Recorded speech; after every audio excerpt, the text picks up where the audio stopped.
Right, just getting ready. Setting things up here.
Okay, we're gonna test the sound real quick, and then we will begin our suffering.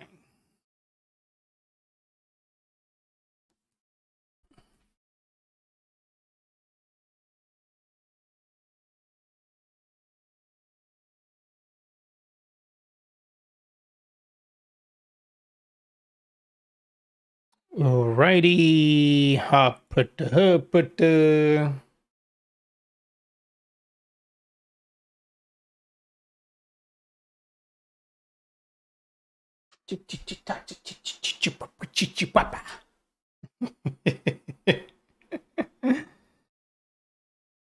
Oh, someone sent me a message on Indeed.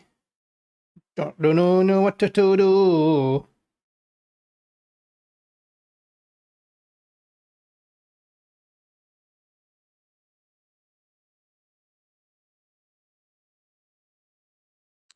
All right. No thanks. I do not wish to update my application at this very moment. Okay. Yeah,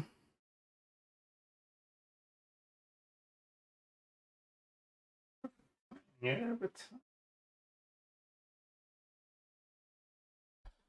ah.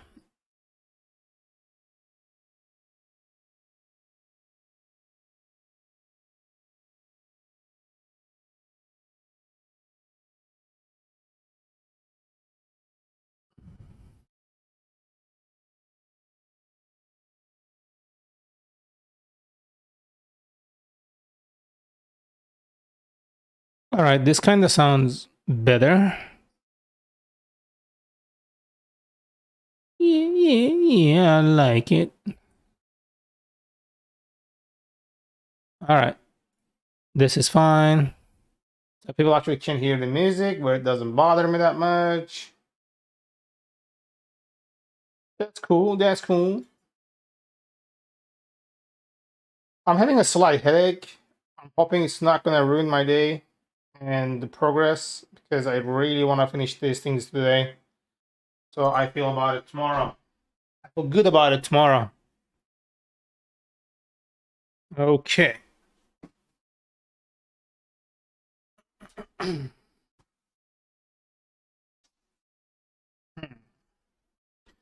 Like, why am I tilted? Because my chair is leaned back. Okay. I think I'm ready. Bruh. Open this up. Fatal, how you doing, my dude?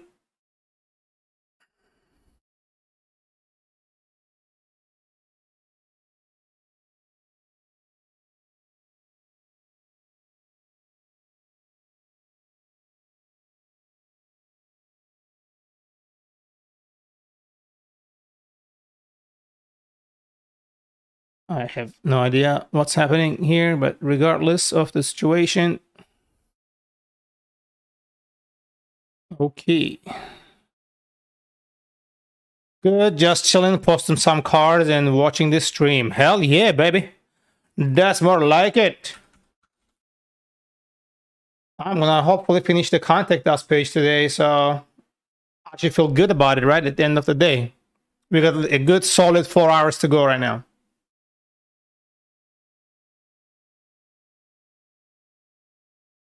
So I have a question. Like, since we made it to the end of the month,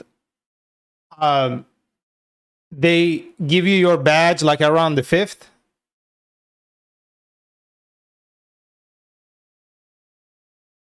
Oh yeah, oh yeah. They give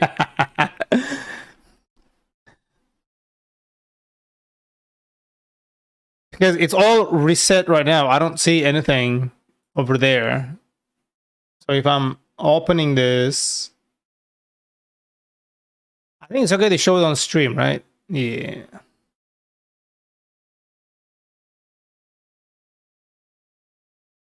But I didn't get an invitation. So the invitation happens by the 5th, or like does it happen at the end of the month?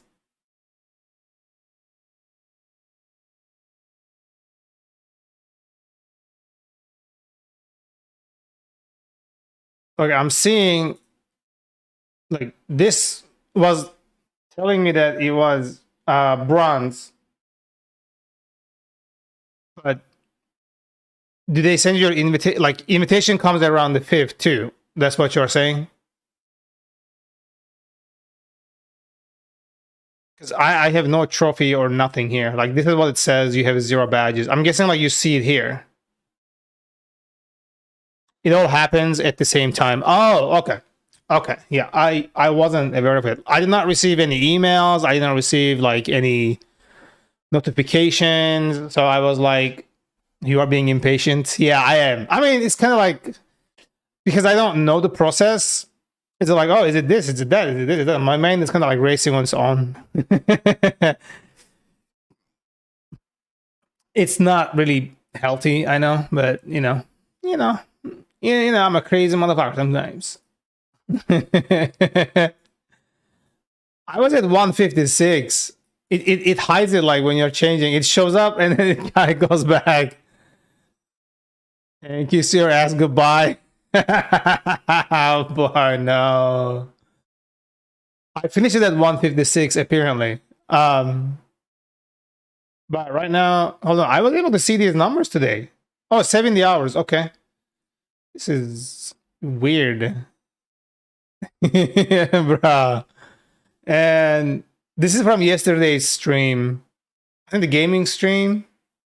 Oh, I streamed 10 hours yesterday. Damn.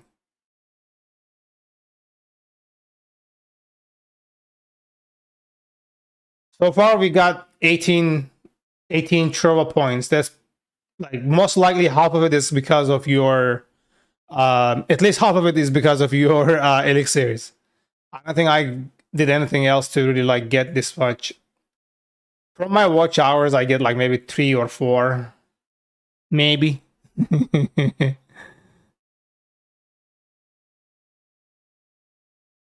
This is, excuse me. This is the thing with the elixirs, though. The streamer doesn't get really half. With the subs, that's kind of true, but with the elixirs, that's not true, because if somebody gives you 100 elixir, right? Half of those elixirs goes to the streamer, half goes to the platform, and that 50 elixir comes out as 5 cents, because it's like 1 in 100. It translates to 1 in 100. So if somebody gives me 1,000 elixirs, it's $10 to buy 1,000 elixirs, and you get $1 out of it. No, not even not. You get 50 cents out of it.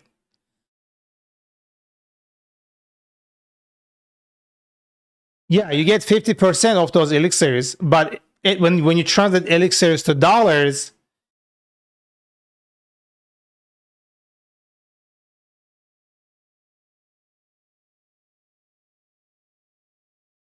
I think that's a miscalculation with the elixirs.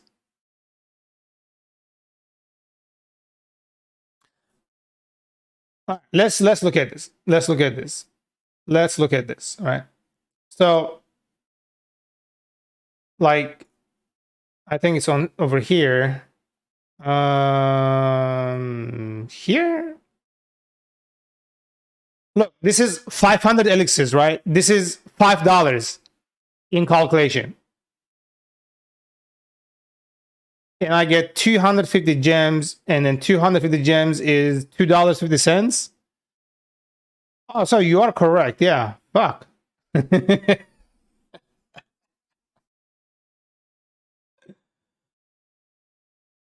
Huh. Huh.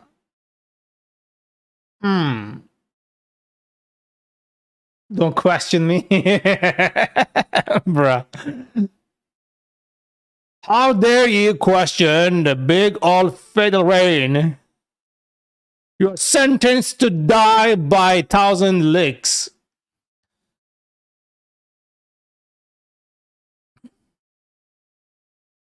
Bruh. God damn it. So he's my party.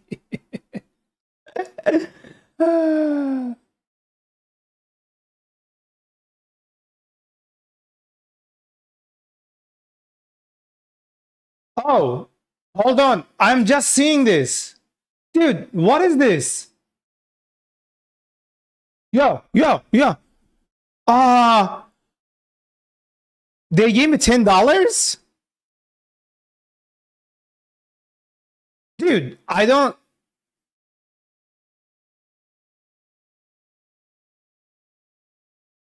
That's from the rewards of the battle? What rewards of the what battle?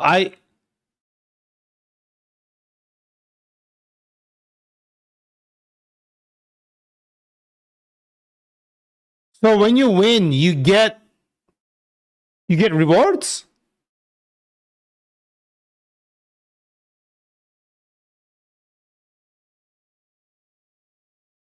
When you go up against another streamer, depends on where you rank in wins. I disabled that shit. I should turn it back on. I'm losing money here. I thought it was like an annoying thing that just streamers just went like it just matched streamers against each other without any earnings in the end for you. I had no idea about this, bro. I need to turn this on. I need to turn this on before I lose more than $10, you know? It's a bunch of giveaways for me. Hold on. How do I turn it back on? PK Arena. I think I turned it off. Not joined.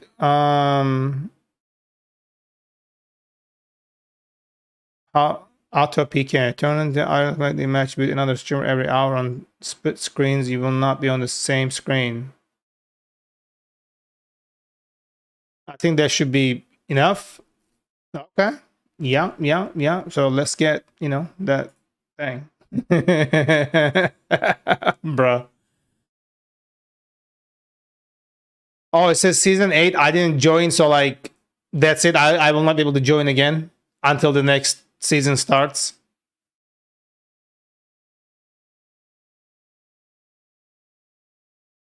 Guys,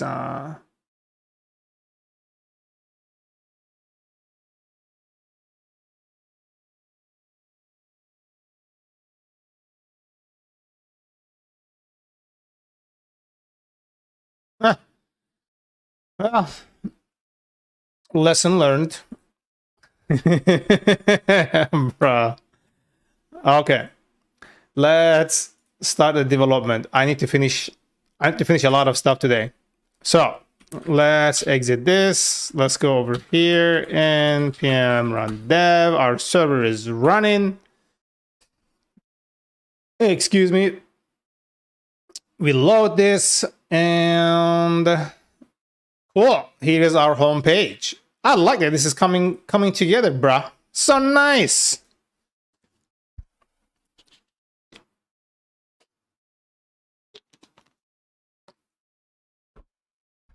Okay, so now let's go to yesterday. What I finished was this. You finished this yesterday. And now we're going to go finish Contact Us. That's going to be an interesting page. All right. Right now, this doesn't exist, which is okay. We will go and create it. So the URL here is company contact. So let's go down here. Credentials, user, frontend, company. Okay. We need a page here that says contact. TypeScript file. Contact.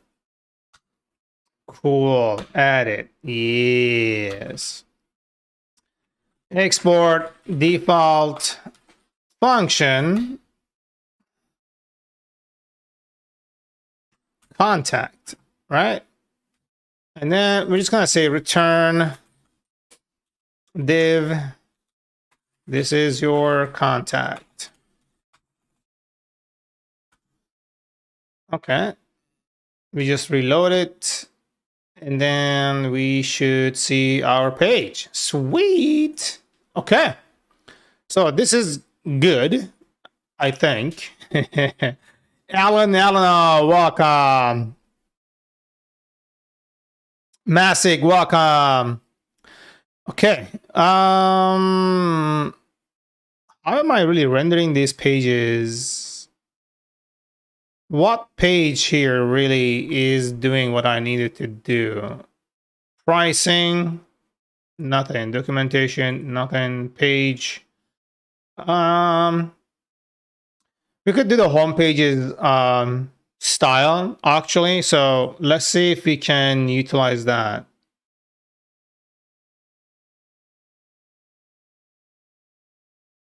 Maybe I should create a wrapper that's called like page wrapper like this. Page container. Yeah, let's call that. So we can utilize these pages everywhere. We're going to create another file here called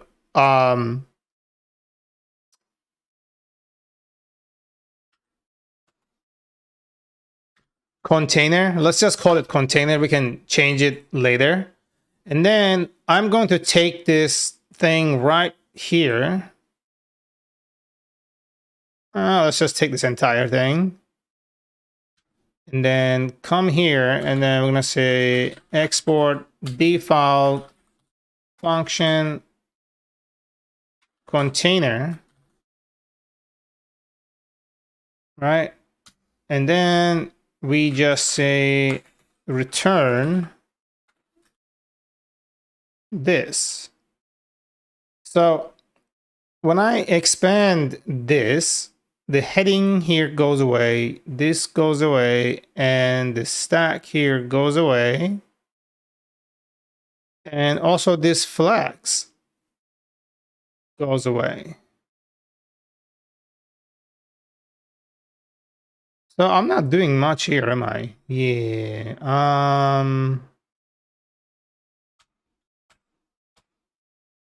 Okay, we're just gonna test this out and play around and see how this like really translates, right?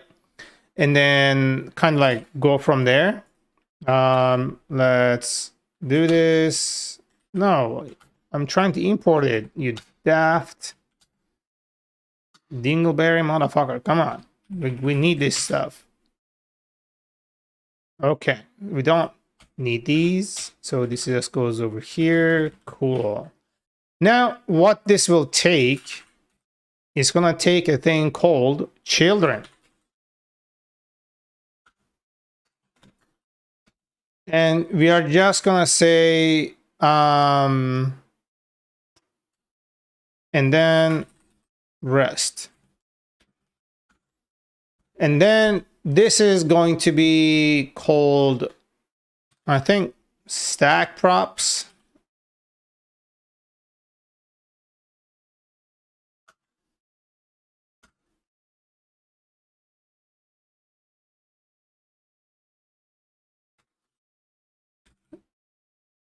Rest and children.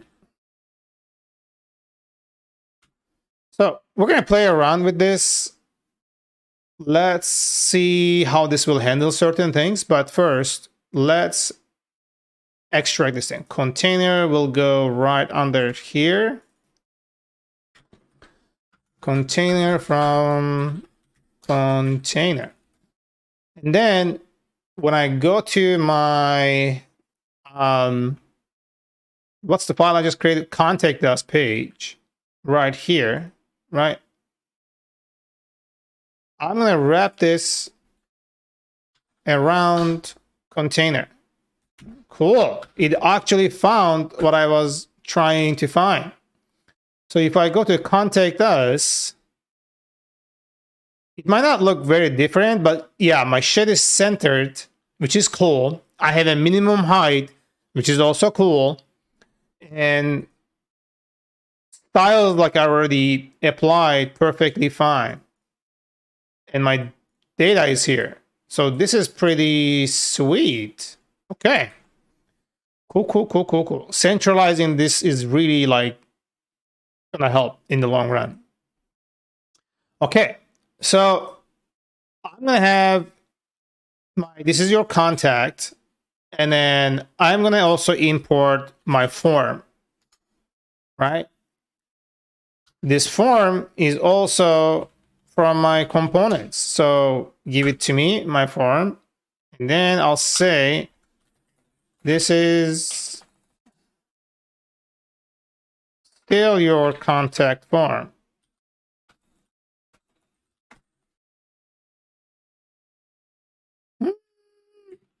Interesting. Why is the children not appearing?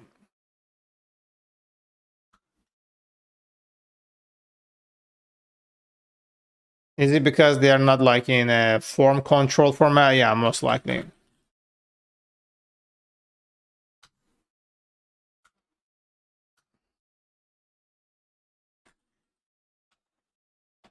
Form label. Import. Okay. Contact us. Okay, so it is showing up, which is cool. M. Ramos, welcome. Okay, I'm gonna go check out if the Chakra templates has a contact us form, so I can kind of like use that instead of creating something from entirely scratch. Oh, there you go. They already do. Dude, this is a sick motherfucking form. I like it.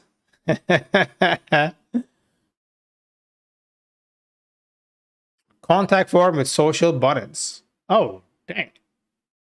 I think this is sufficient enough. So let's go check the code. Wrap. Spacing. Oh. Oh.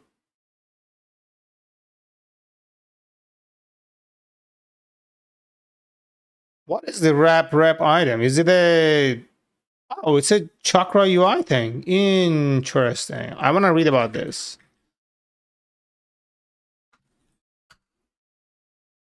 Wrap. Let's see what this really is. Wrap composes the box component and renders a UL tag. Wrap item composes the box and renders HTML. This is generates a list. Think of wrap component as a flex box container with flex wrap and spacing support.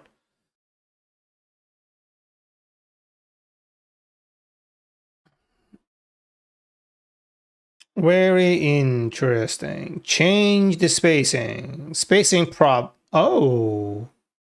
Okay. That's cool. Oh, baby.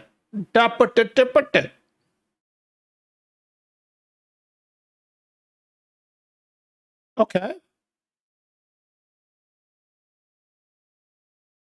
So that makes sense. Then in that regard, all I need is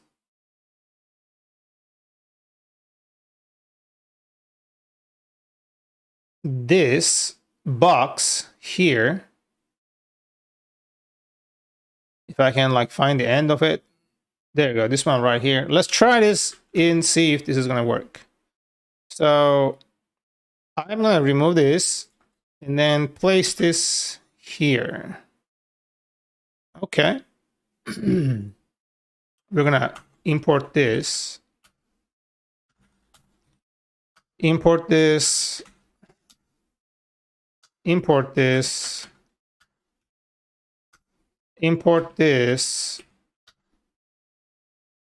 Why doesn't it tell me like there's an import from...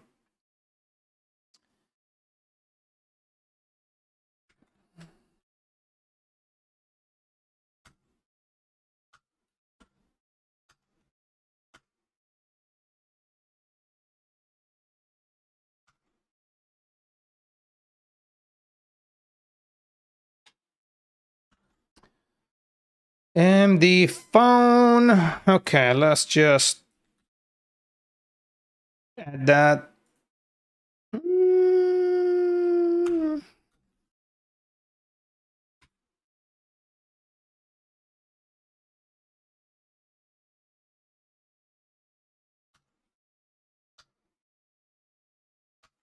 Icon button. We are pretty much there, I think.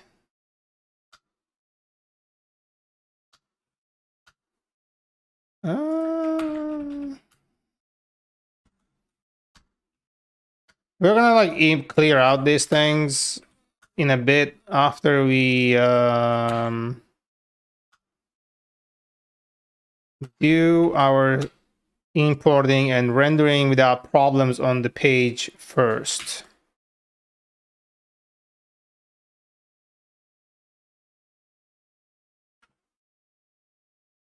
So we are like just about there right now. So let's go see how our page really looks. MD font is not defined. It is defined.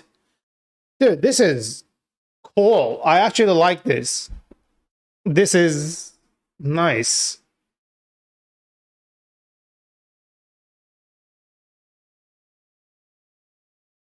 Yeah, this is pretty cool.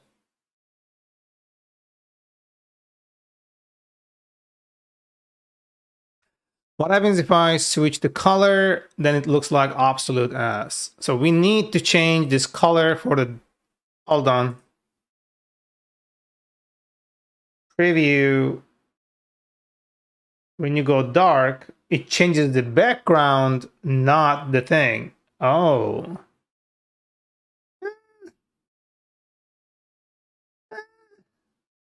I don't like that this motherfucker is white. Like, it's just gonna be like screaming at you with so much light, and that white background is just not really helpful. It kind of beats the purpose when you are using dark mode. Like, what's the point then when this is just like screaming at your eye? And these are kind of hard to see here. It's okay when it is. Yeah, I'm gonna have to wear sunglasses to be on the page. Yeah, exactly. It looks perfectly fine on the light mode. Still, I don't like the color though. It's this can be better. This could be definitely better. The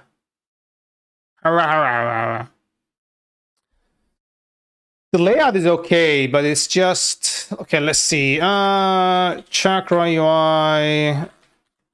Contact us form examples. There's got to be some. How to create forms with Chakra? No.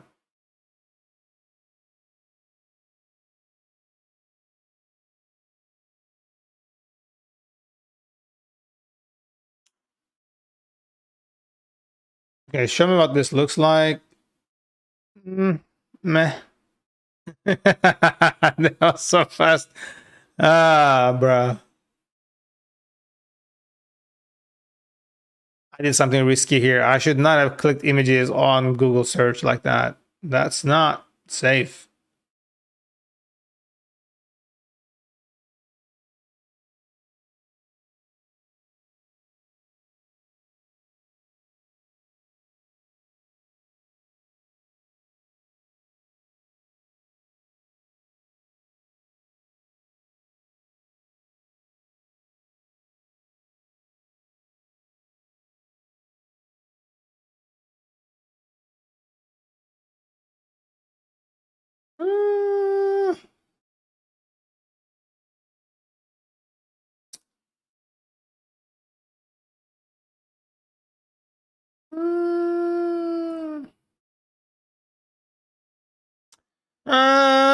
I'm kind of like divided.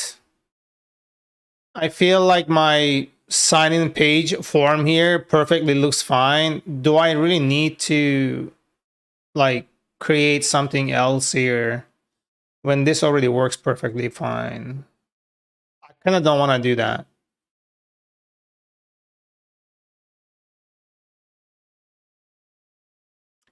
So let me have a look at my sign-in page.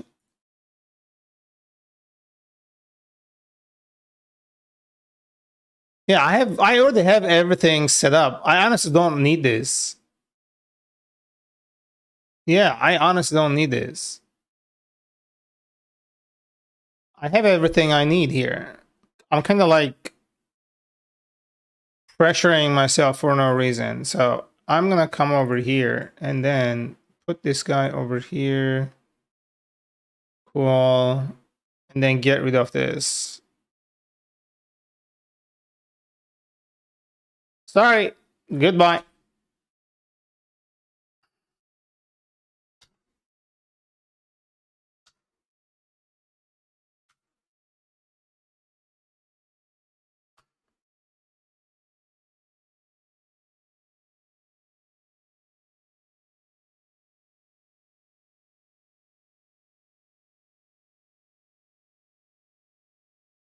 Success message and yada yada yada. I think like what I'll do is when they successfully send a message, I will redirect them to somewhere else, to the home page after displaying like some kind of message, so they get to just go out, right? I think that makes sense. Why am I so cold? Dude, hold on. I'm like freezing. Did I leave the door open? I'm gonna check the door and I'll be back, guys.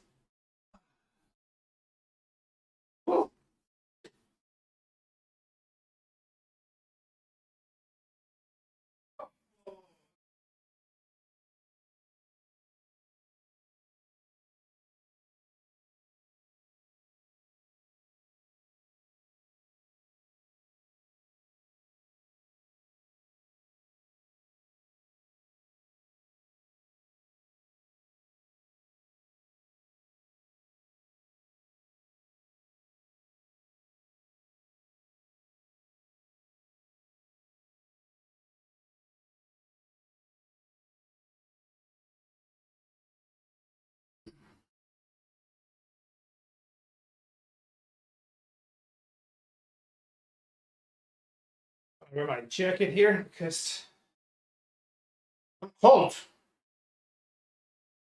Wee.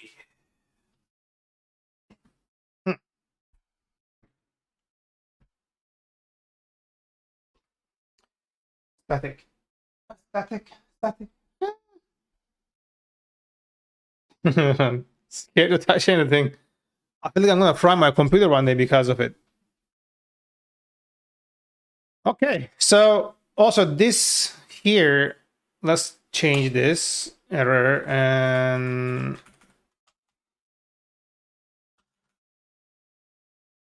this here is gonna be error message.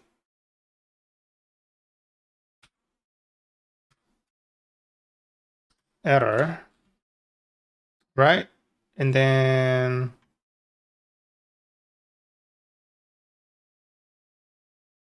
let's go to the, we can close these things here. I have like too many things. Handle form change. This is perfect, honestly. I really like it. So I'll bring it over here.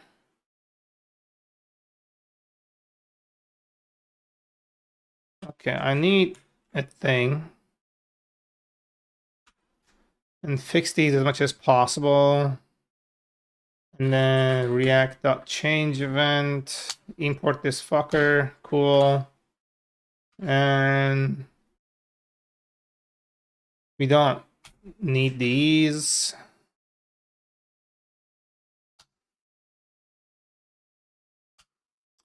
Thank you. And then here, let's do constant error. Set error equals use state. By default, it's just an empty string. Cool. And then constant, we're gonna do form data, set form data, and update import from React equals use state. What did I do for the default value for the form data? I kind of want to see. Oh, okay. So the form data here that we have is we're gonna have email, subject, and message, right? That's pretty much it. So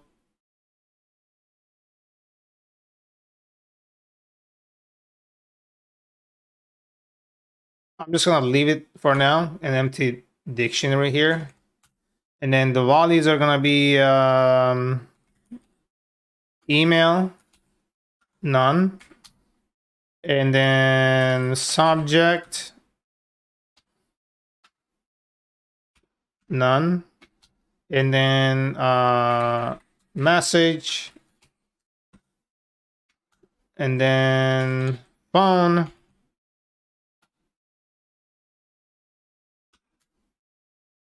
yeah, we can't do it over here, is none. And then what else? I think this is okay for now. And then we're gonna have name versus value being set for each of these, which is cool. And then we're gonna say here, we're gonna say success, set success. By default, it's gonna be false. And then this is just gonna be success. Okay.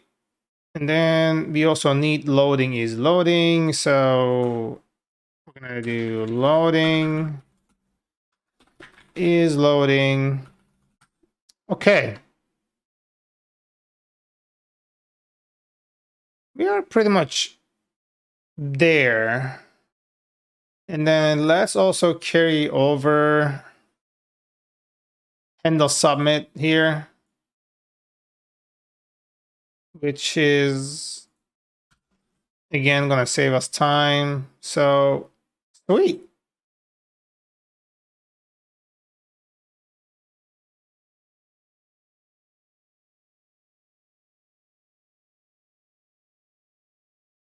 Oh, is loading, set loading. I was doing some wrong stuff.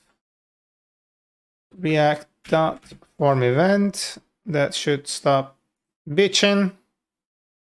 Set error, set success. We're just gonna say set success.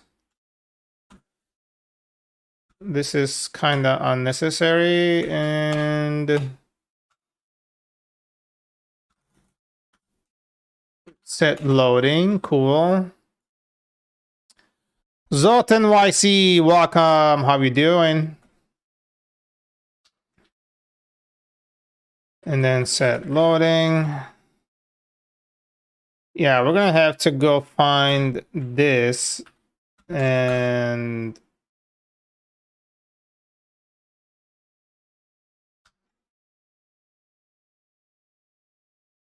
I hate that, dude.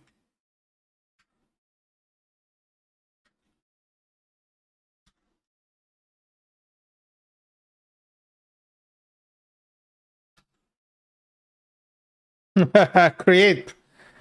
Dude, we have this goddamn URL. Like, what's your problem?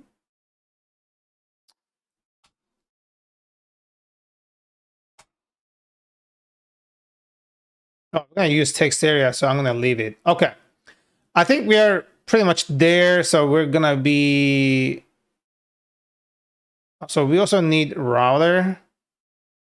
So we're gonna say here constant router equals use router, and import this.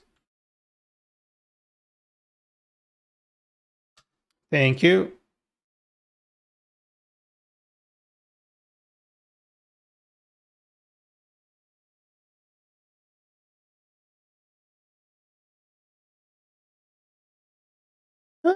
We're gonna go over there.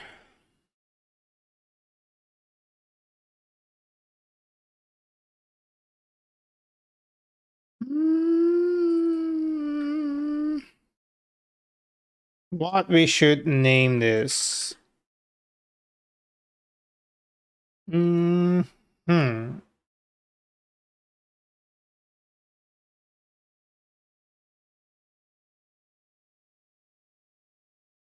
Oh, it's not importing it because it doesn't have a thing. That makes sense. Bruh. Yeah. We also need use user. So let's go over here. We're gonna need use user. We're gonna say constant. Hold on, I can just do this actually.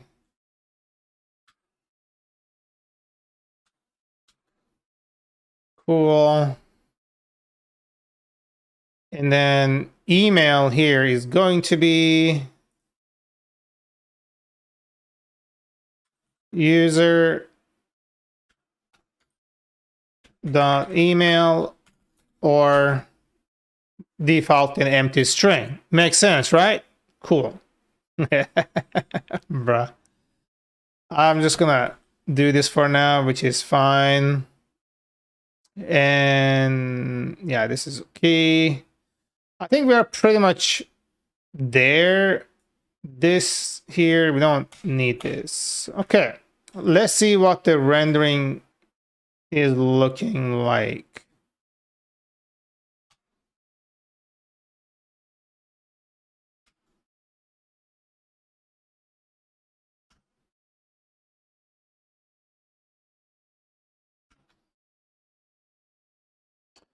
Okay. Now, if I go to contact us,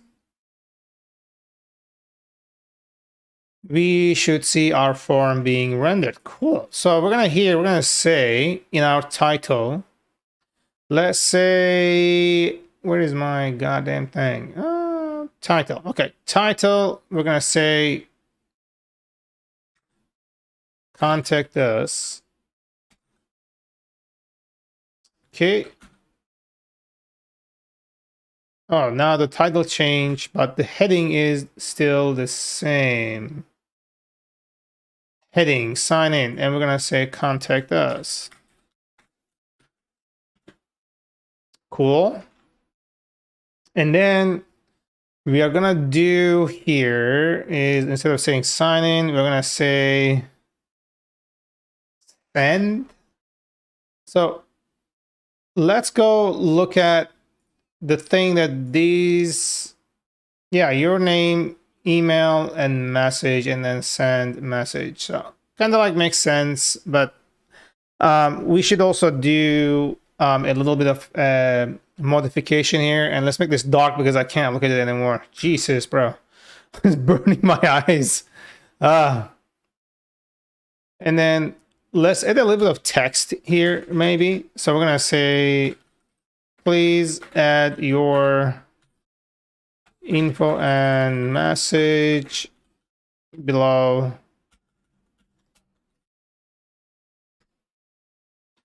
We will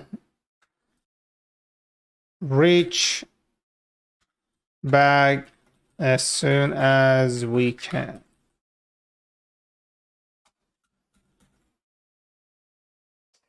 I fucking hate how my texts are rendering within the form. It's just annoying as heck. What if I remove this? And then I take this.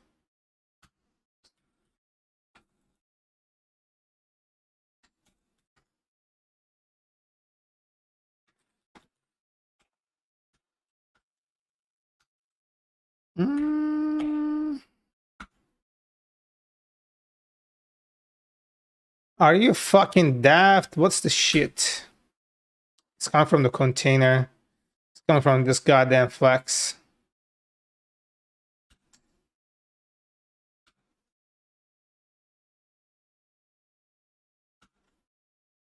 Are you kidding me, bro?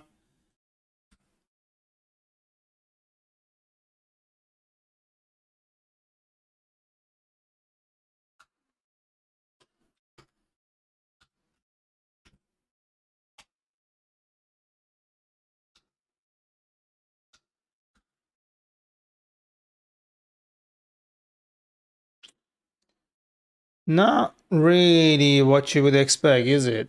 No.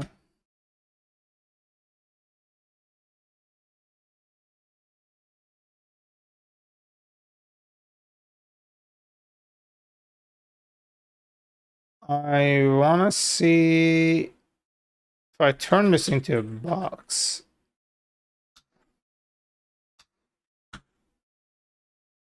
okay, that's actually slightly better. However,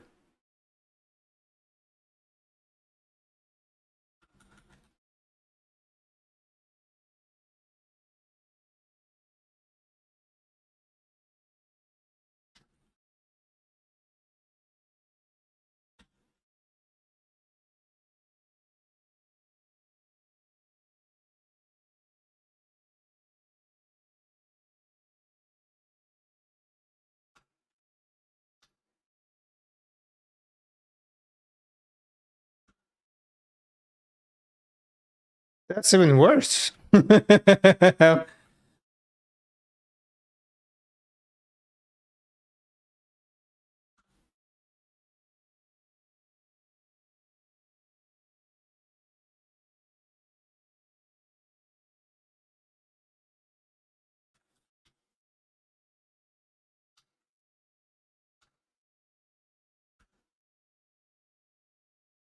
right, that's not that bad now.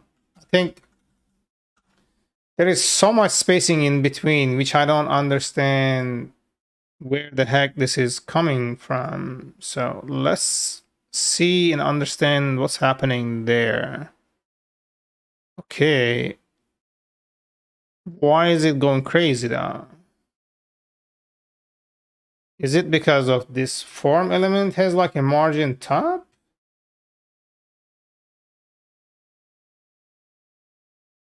Okay, I need to take this out because yeah, it is. Yeah, there is like a huge amount of goddamn.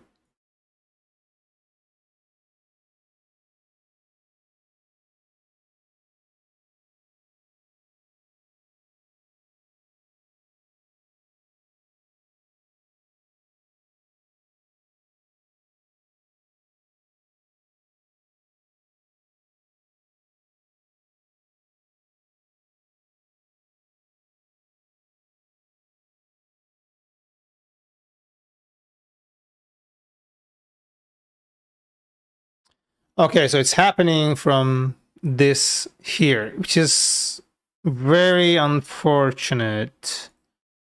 But also it still looks like ass. So it's coming from the form wrapper. So if I can do the form here with the hold on.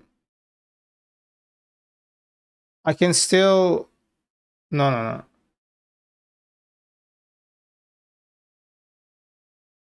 Full page form wrapper. Yeah, it's coming from here.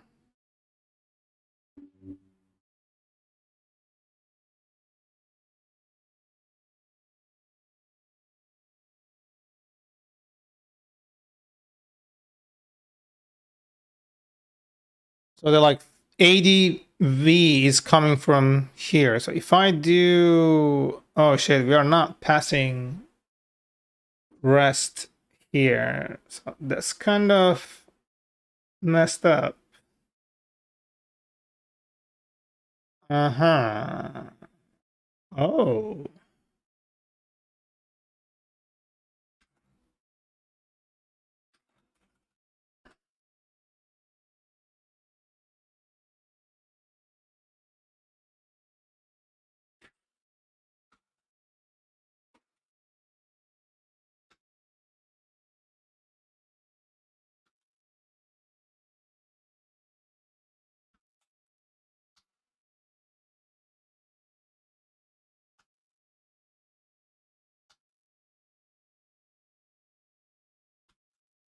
I think we're almost there on this. And then I'm just gonna simply do this. It should work theoretically. And now if I do minimum height here, when I'm doing that, min height, right? I'm just gonna say auto I don't know if this is gonna work. Oh, hold on, let's reload this. I don't know if this worked or not, but we'll try because I kind of feel like it did. Yeah, it did.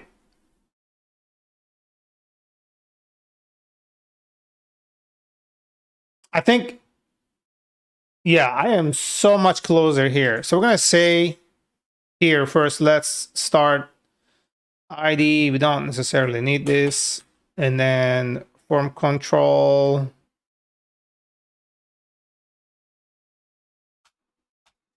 We don't need this.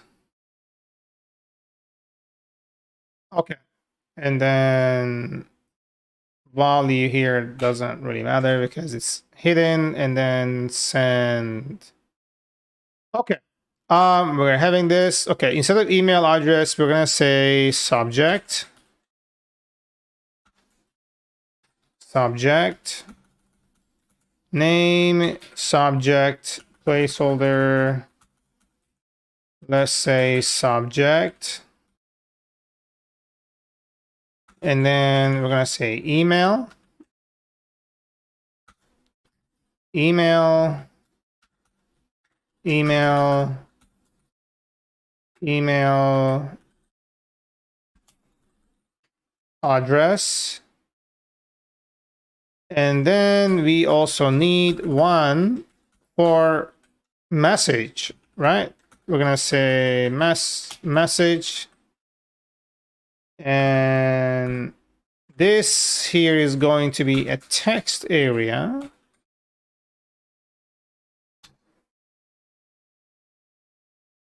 It doesn't have on change.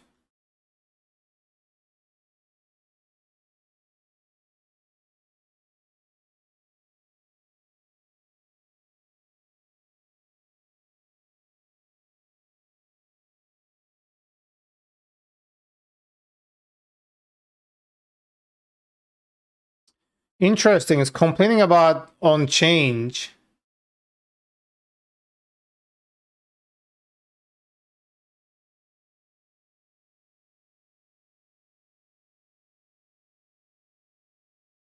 Oh, it's complaining about type.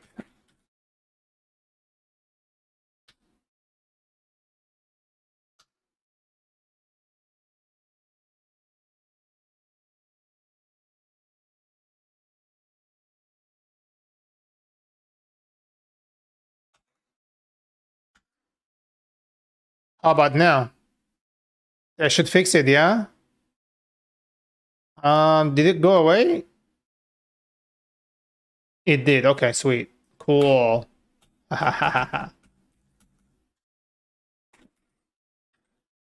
Your message. Okay. So this is it, yo. I like it. This is coming together nice and clean. Isn't it beautiful? Okay. Please add your info and message below. We'll reach back as soon as we can.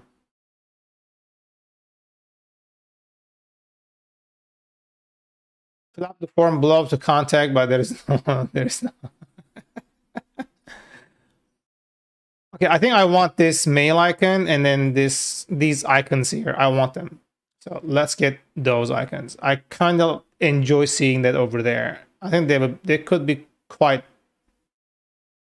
like nicer presentation. Trying to see where input group, input left element, input. Okay, so it's happening right here. So for example, which one did I copy? I copied person. So the name.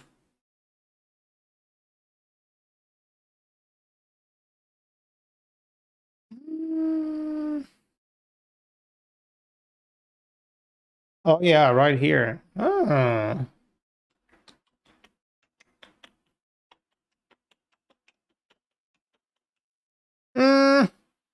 Nah. I can live without it. Bruh.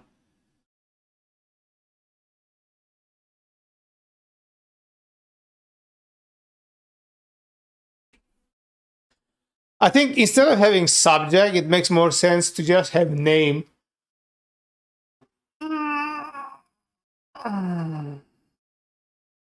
Right? It makes more sense. Yeah.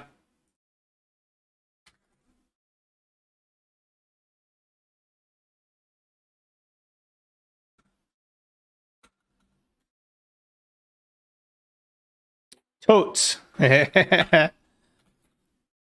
So we're gonna do here, let's do an F string. And then we're gonna do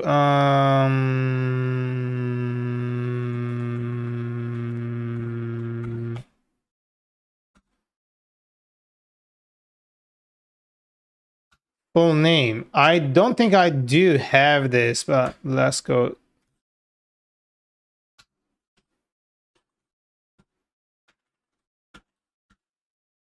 I want to see if I actually have that. Since I'm logged in, I should be able to see that. Fuck, I have it. Gosh darn it. Okay. I wasn't aware, but okay, I'm happy.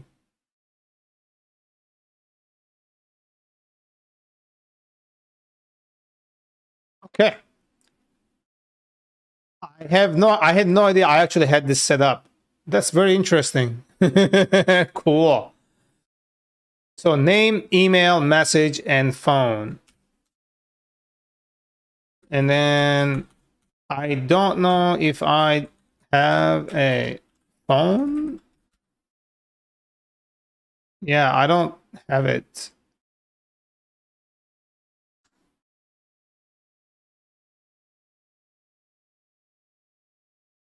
Okay, so we're gonna have name. And this is going to be name. Type is going to be a text. Your name. Email, message. So right under here, we also need to do phone number, right? Phone. And then we're going to say phone. Is this tell? Like this works, right? And then your phone number.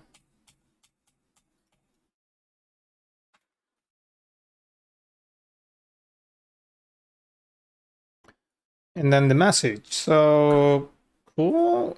Alrighty. So I want to make sure that this one here is required. Okay, we see that thing appearing there. We're gonna have this for this feller, not phone, but this feller. Cool. Okay, I think we are good. And then, yeah.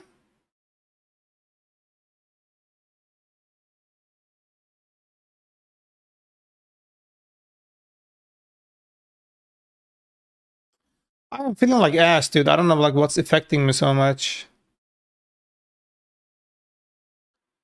My eye feels dry. My head feels like I'm having a headache. I'm gonna go put on some eye drops here. I'll be back.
Static. Static. All right. Put some eye drops in my eye. Hopefully, I'll be able to finish this before I like really feel too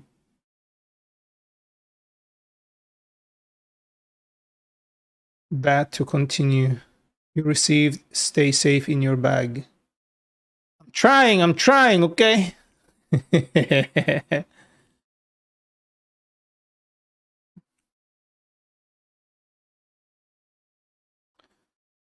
Oh, okay. Going back, so I have a little. The eye drop is like lingering around in my eye. Valorant just boosted the JustinMusti to the boost space. I'm so boosted. Thank you, Fatal. Appreciate you, man. Boost me, daddy.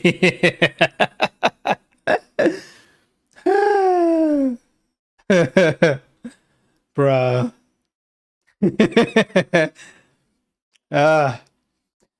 Okay, let's see how this renders on mobile. I feel like this should have more like more coverage. The text render is okay, but this here doesn't. It needs less space. Why isn't it? Man, these questions I have to ask myself. Okay, form. So the form that's being rendered, and the parent of it, and the parent of it, and the parent of it, and the parent of the parent. So this here, the flex. So if I do width equals 100%, okay, I did the wrong key again. This looks better. But if I remove this, it is like, what is this coming from, bro? So this is the parent of my form and the parent of the parent. So I think this is coming from here and the container has it. So 100%. Why doesn't this have 100%? Okay, let's do width equals 100%. I'm not sure if this is gonna work. What's going on here? I think Trova is borked, dude. Why am I getting notifications for other people's treasure boxes? This is not my treasure box. Fatal, are you seeing this? This happened like at least 3 or 4 times to me. I'm just sitting here and I'm seeing these messages posted by Trova box that I'm not even part of.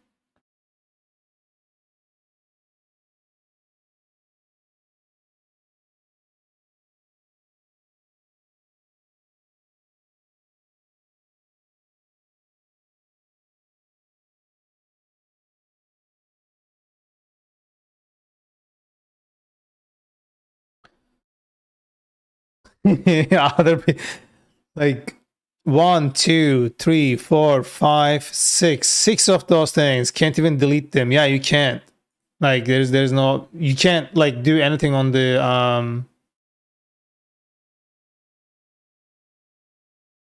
and if you click on it, it says JustinMusti's 0 boxes, and yeah, it's a bug. It's definitely a bug.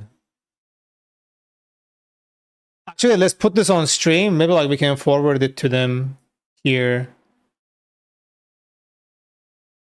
You know? No, I'm just going to duplicate this tab and then pull it up here.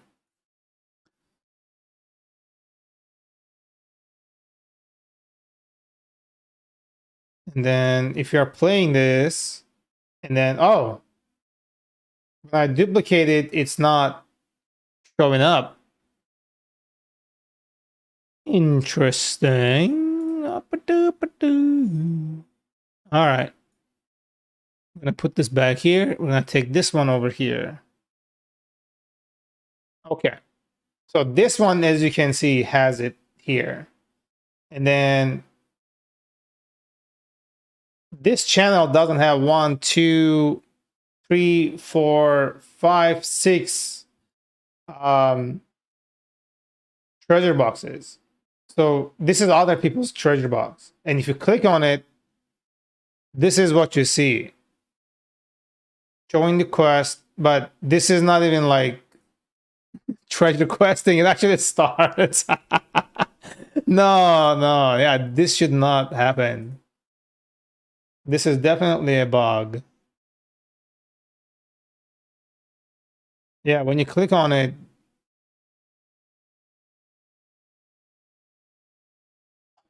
this is really an odd thing. Yeah, we can clip this and send it if Pro is interested in fixing this stuff. Excuse me.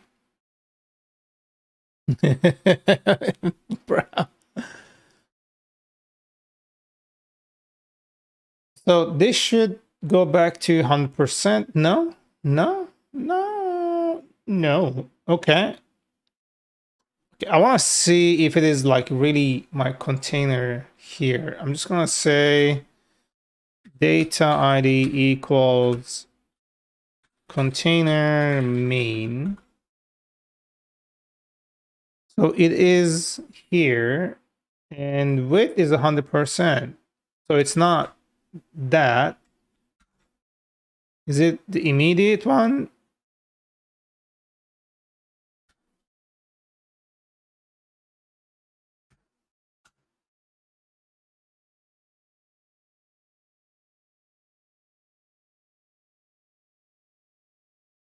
It is the form. Yeah, it is the form. It's not this. It is coming from the form. So full page form wrapper. Here, the width on this flex, full 400. 400, what exactly here? Is it full page form wrapper? So if I do full page form wrapper and width equals 100%. Okay, there you go. Now it went out. But again, if I get out of mobile, what happens?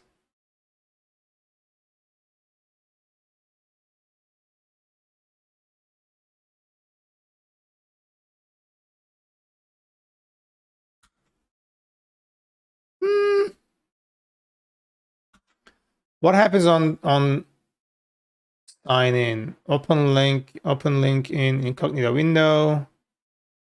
Let's see. If I go sign in, I don't want it to break everything. Okay, it did not break anything, so it's all good. My forms are rendering perfectly fine. Okay.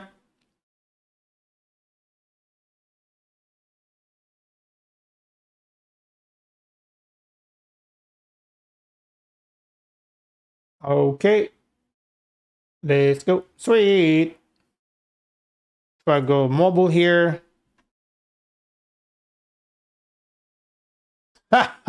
This is fucking crazy. Yeah, that should not happen. What about sign in or sign up? Yeah, that is a problem with 100%.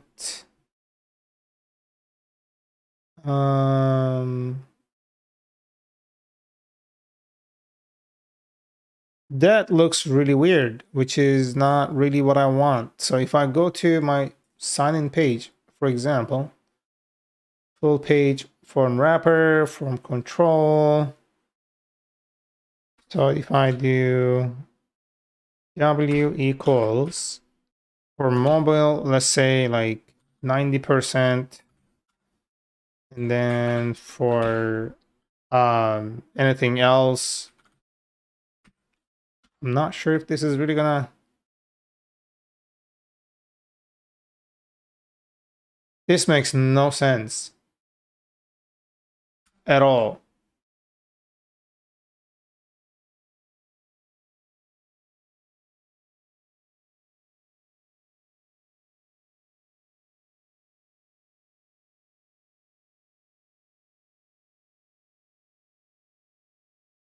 And then if I do padding equals for mobile, let's say like I'm gonna say 5 and 0.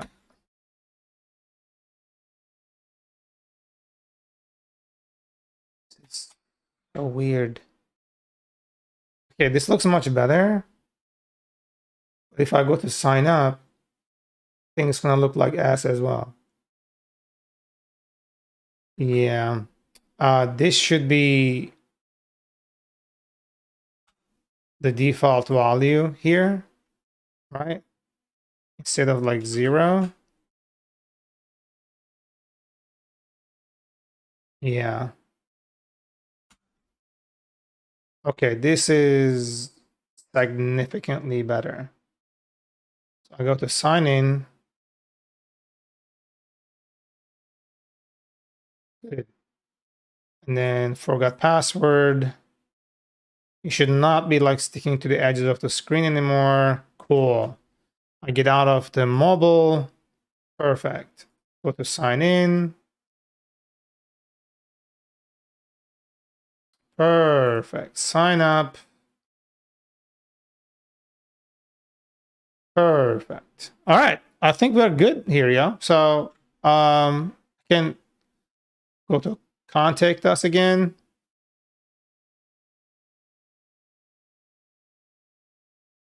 All right.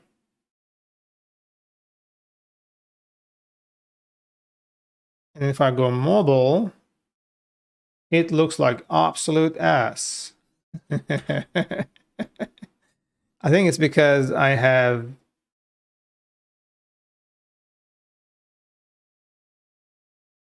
I think it's because like my container here is covering it. That's why. It's coming from my container. Yeah. So if I go to container, 100% and full with 100%, with the rest being direction-based column. Yeah, that should have like a single thing where I can actually... Yeah. And P8, this is just too much.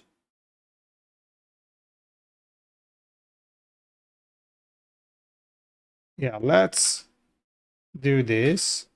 And then for the width, Todd to the J, welcome and thank you for the follow. Hope your day is going well. So this is now redundant. And let's order these things and fix certain things so it makes sense. Good, good. Thanks for asking. Hope your day is going well too. So far, so good. I'm feeling a little bit like dry eye, but like I'm managing it so far. Just continuing on the progress from yesterday. Okay, let's see over here. I'm hoping this is going to really work, but I think it's our padding here. This here, yeah. We need to make this maybe like 3 for mobile and then 8 for... Okay, there you go. So we have like a bit more space here. So I'm gonna put a thing here called data ID equals container component container. Okay, just so I can identify it. Okay, cool. It is coming from here. Flex direction is there. Padding chakra space 3 Yeah, we definitely need some padding. Otherwise, like this title is touching to the top. Are you kidding me, dude? This makes no sense. Okay, this needs to be in. Oh.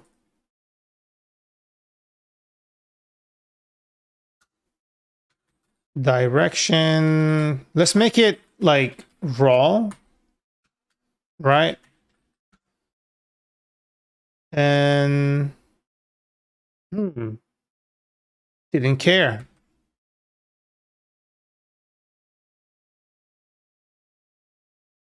Oh, direction based column and no. Yeah, we don't want it to be that. We want it to be just raw.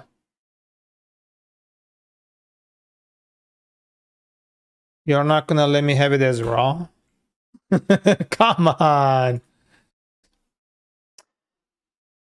Am I saying your name correct? Is it to the J or like do you have like a different pronunciation?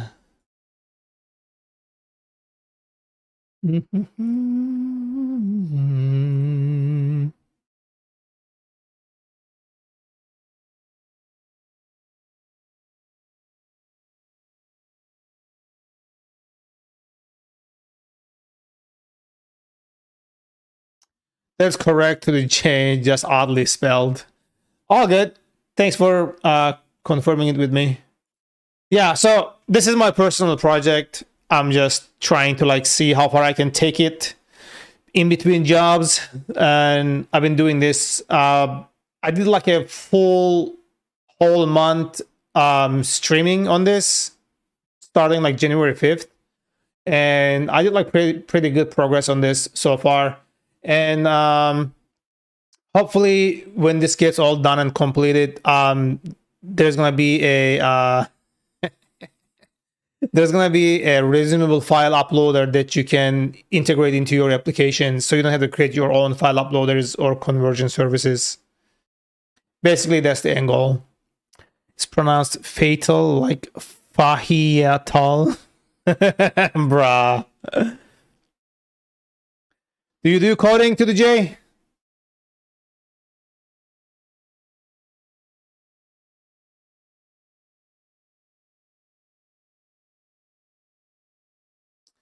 Awesome. This isn't a demo project, but a real one. How often do you stream the work on it?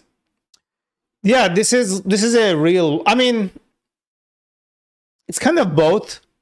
I'm like trying to push it forward as much as I can. You know, I don't have like really high expectations on this, but let's say like it actually caught traction. You know, why not?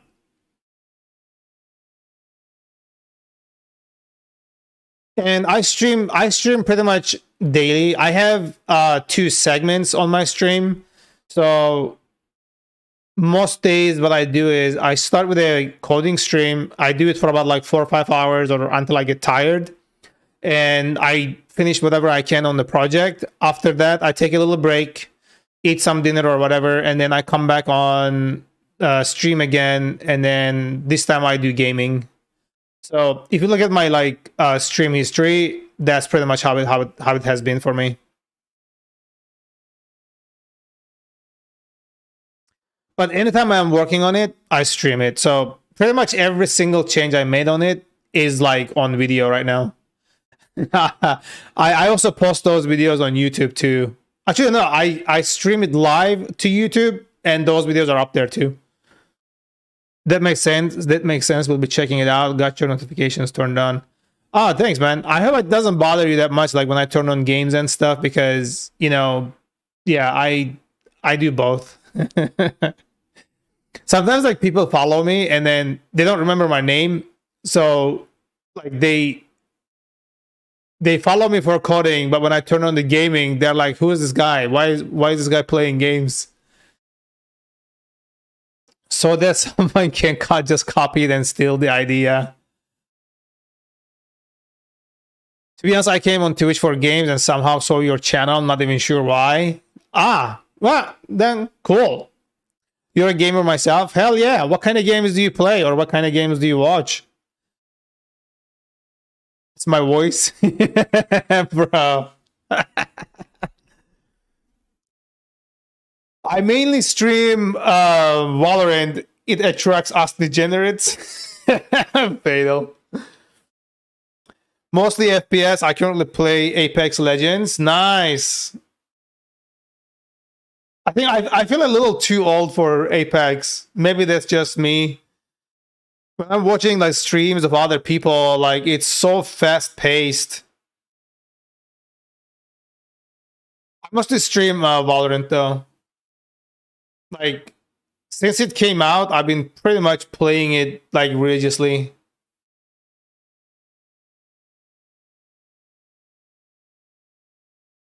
I like watching ACU play it. Like when he plays, like he makes it look so easy. I'm like, God damn it! Like it just can't be that easy. I never played Valorant, but I have seen some tourneys for it. Pretty cool. Yeah, I enjoy Valorant a lot, especially when I play with my friends. It's so much more entertaining. Watching ACU play is setting a standard too high. Yep, yep. I think you put it way better than I could have in terms of describing it. Like, I don't know if you remember, if you ever watched him play Valorant as well. When he was streaming Valorant, it was the same. He's just too good at it.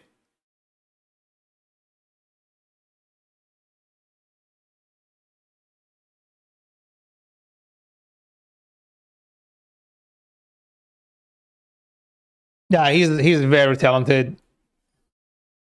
I haven't seen him play like any Call of Duty or anything, but yeah, like I've seen him play Valorant and Apex Legends, and I followed him because he was playing Valorant at the time, and it was like really, really good.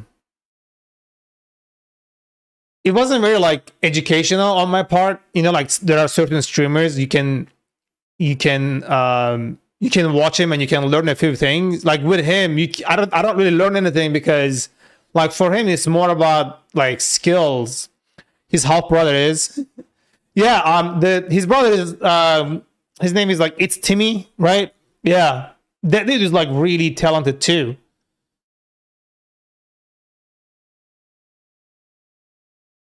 It's pure entertainment watching him.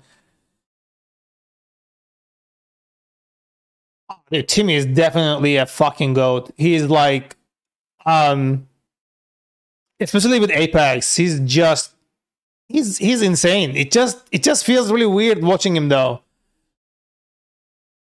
because you are watching him play a game, like let it be Valorant or let it be Apex, and then if you want to try to play the game and try to get similar results, it never works the same, because you know the talent gap is like really holding you back.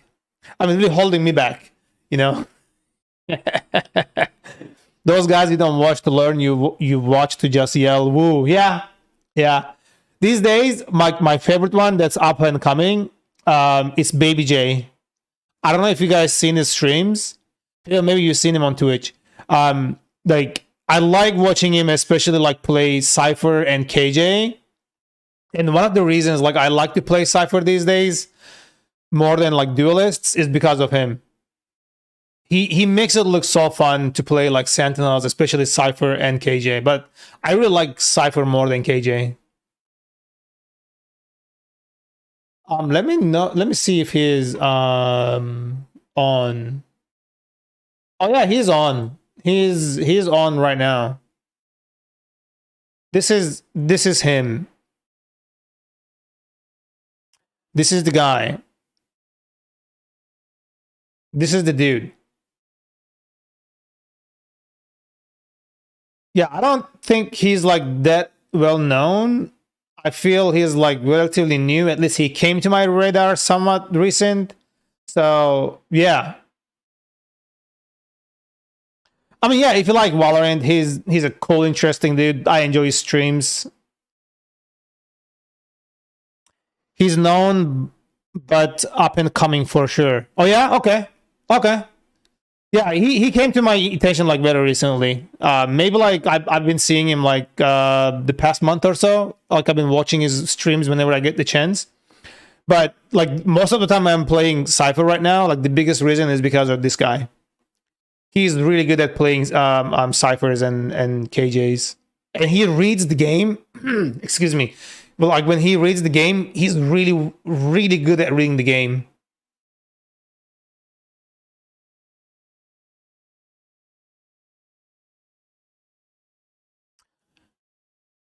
Remember streaming and you were never there. Imagine. You mean like when you were streaming?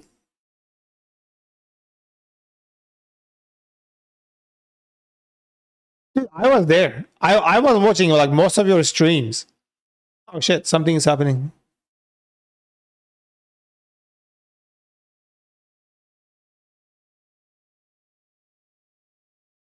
You were asleep.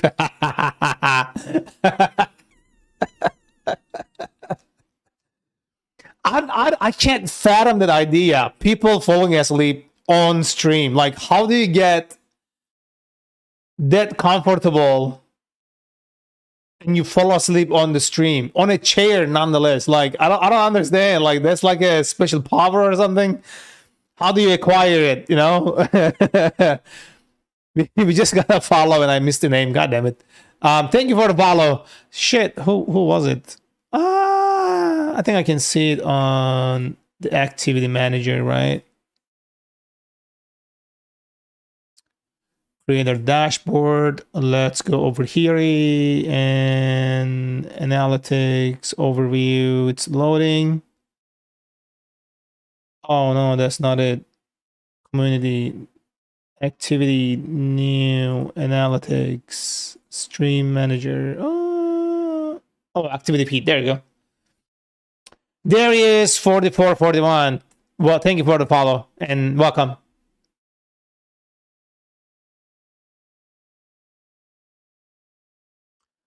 I was gonna do something I forgot. Anyways, let's go back to the coding and fix this problem. So, just chilling in between matches or games, I get sleepy sometimes. I get sleepy too, but like I don't ever see myself. Yeah, let me just start snoozing, close my eyes here when the camera is on and people are watching me. I don't know.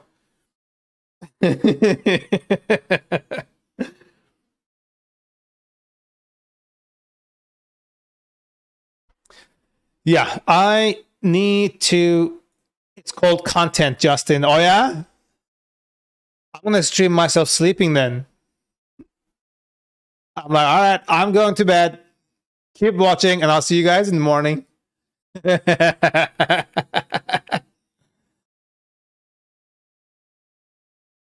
All the donos and stuff come in.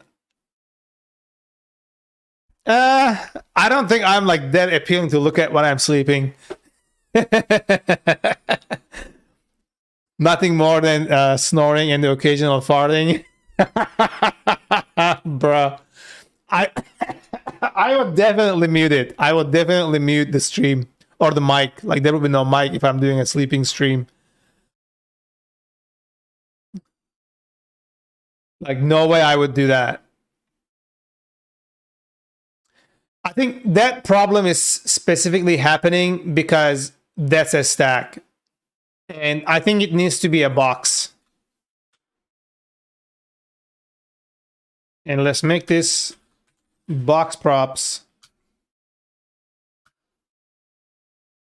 You will work the way I want you to work eventually, so we will make it work. Okay, so we are kind of getting there.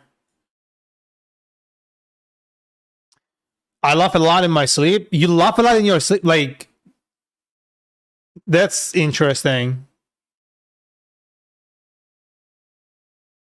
Normally, like, I don't snore that much, but in certain positions, you know, like your neck gets like bent or like, I know, like you can barely breathe and then you make like those really weird noises. And I also like sleep like on my stomach, which is kind of, people find it weird. I would be really conscious doing that, like putting myself on the stream.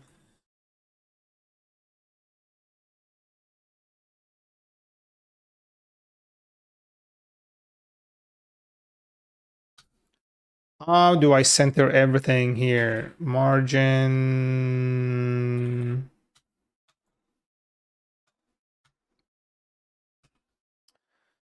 Zero auto, is that it?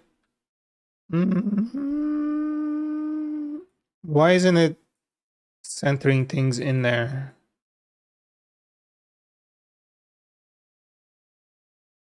Align items center. Do I also do like align equals center? Didn't complain. Also, let's do this flex to like not. Okay, there you go. Now it is doing what we need it to do. I feel like this will be much better and I can utilize this going forward. Okay. And then let's switch to light mode. Okay. Okay. I think we are pretty much there with the presentation of the form. So let's close this. Let's reload this page. I think that's it, y'all. Do I have any errors here? No. Cool. Okay, so now I'm going to populate these things here by default values. So let's go over there and do that. And we're going to go contact. So let's add a default value here. Default value equals form data dot name. Is it rendering? I'm logged in, so it should show up here. How come it did not do that? I am setting it up, right? I'm not missing that. Oh, it's full name, not name. That's because I'm doing dumb shit. Okay.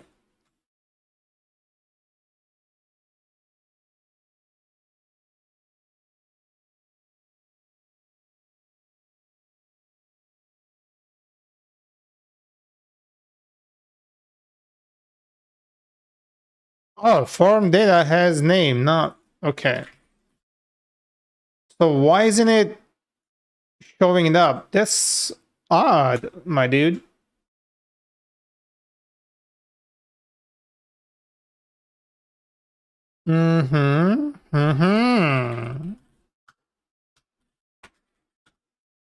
Form data. Tell me about this. Name is empty. Uh-oh. That's not good. That is not good. Not good at all.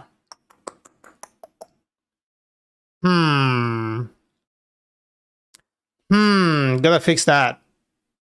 We can't have that.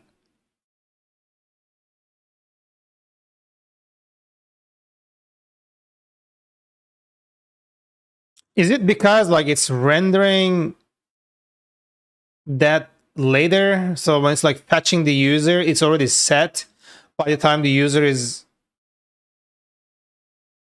set? What if I say value instead of saying default value? Not enough lube, it's drying up on me. It needs an extra little push. Bro.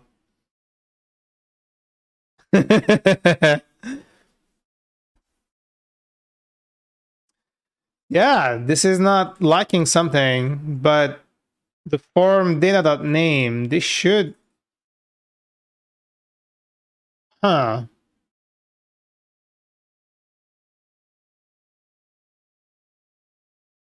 You love when I'm here doing coding with professionalism. Hell yeah. Bro. I always enjoy your presence, my dude.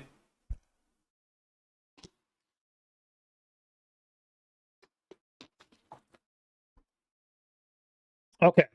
Sounds made up, but that's cool. No, man, come on. Come on. I'm not sure how to fix this, my guy, because the data is there. I feel like when this user gets updated, it does not update this. So maybe I gotta use hook here.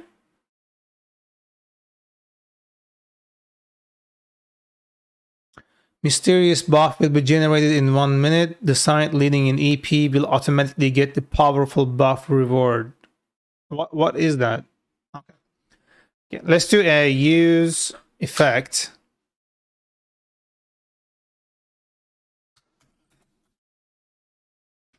And we're gonna do user. And here I'll do set form data.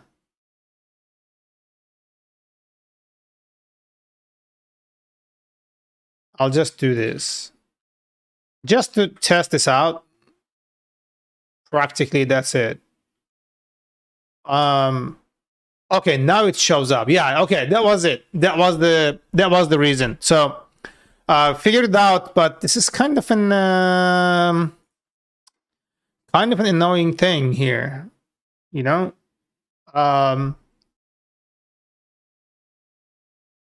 Does this return and is loading?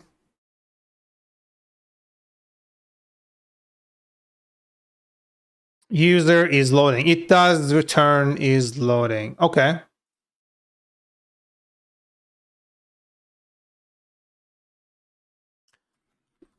Is loading and is user loading. That's how I want to name this guy. So let's take this and we're going to do this.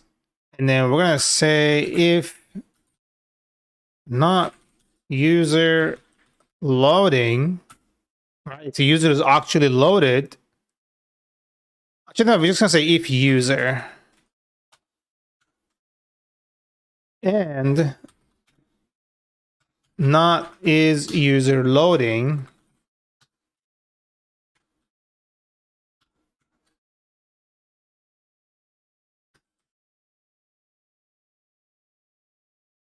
We are going to be removing this. Okay, so set form data. No, we're just gonna do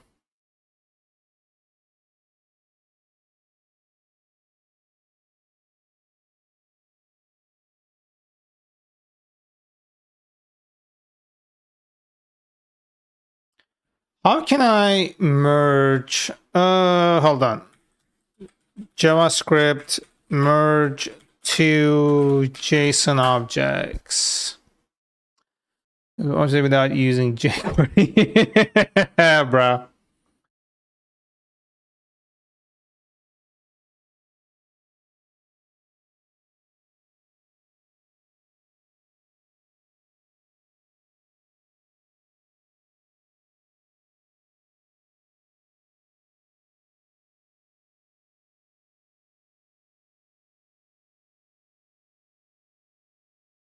Okay. Let's test this.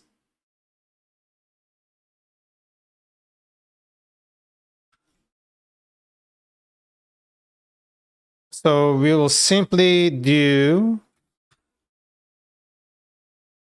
form data.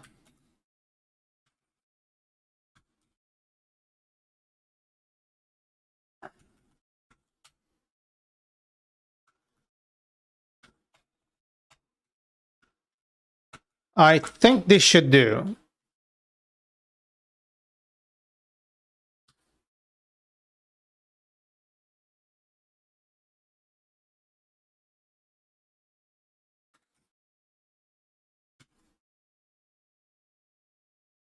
I think this should do.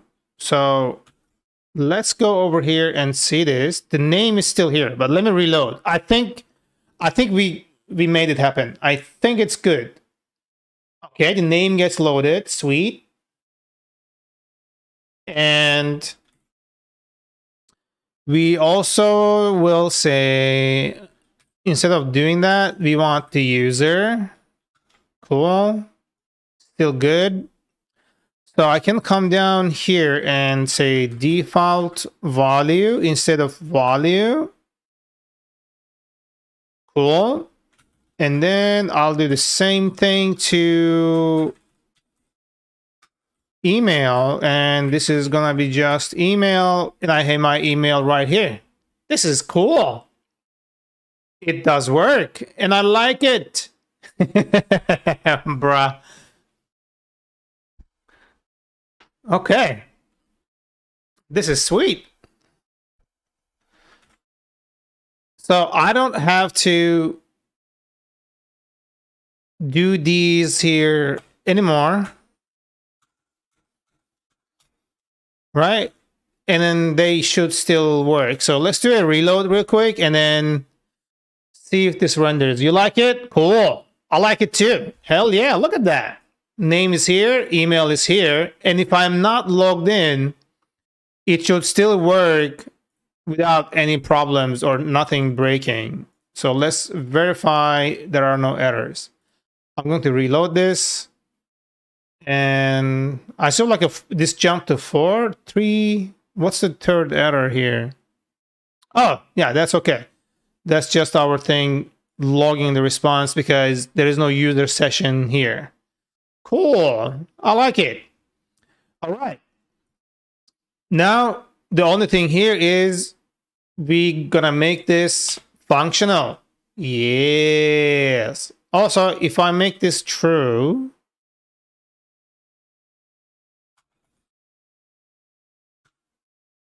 we see an empty thing here. So we should do a success message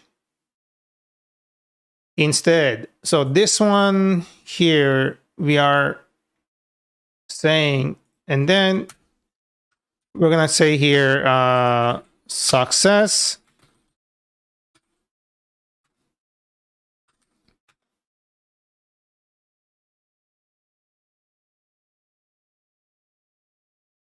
We're going to say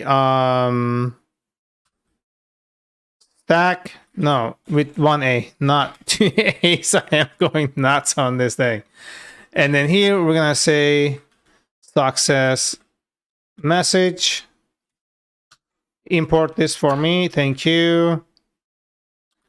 Your message is sent.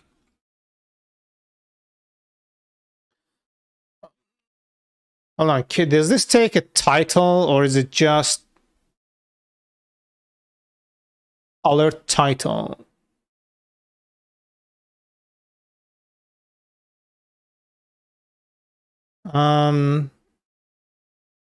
Title or children, alert title, description. I can pass description. Okay.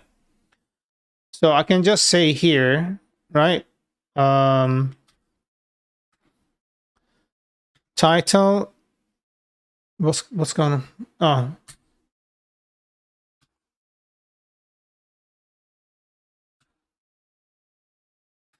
And description. You will receive a confirmation email regarding your message. Cool. Okay. We are set. And hold on. Does this need to be here? What if I put this out of here? Oh, that's not good. That's not good. Bro. Oh, no. All right. All right. We're back to it looking normal. Woo. All right. So now, why do I have an error? Oh, this is the one right here. That's cool. Now let's make it functional, right?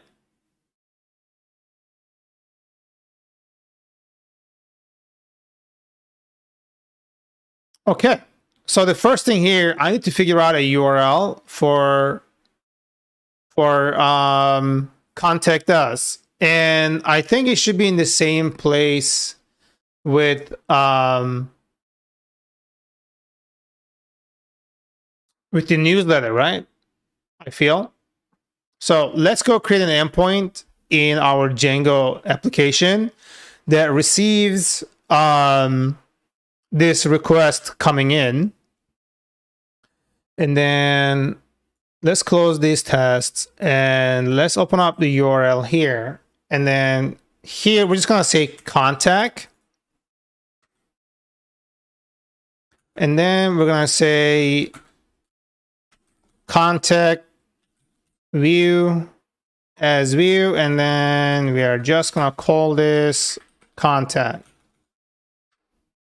Cool. So we're going to go create one. Try to like duplicate this, honestly. Like, we don't really need anything new here. Okay. And then this is going to be contact view. And then we are all set. So it's going to give us duplicate code fragment. Yeah, we're going to get rid of this. We'll update this. But basically, this is our endpoint. And then we'll simply say data, and then we're gonna get email, and then we also need name. Oh, also, hold on. I need to do something here. If the user is logged in, right? They should not be able to edit their emails. I'm gonna say is disabled equals user. And then this one will also have the same.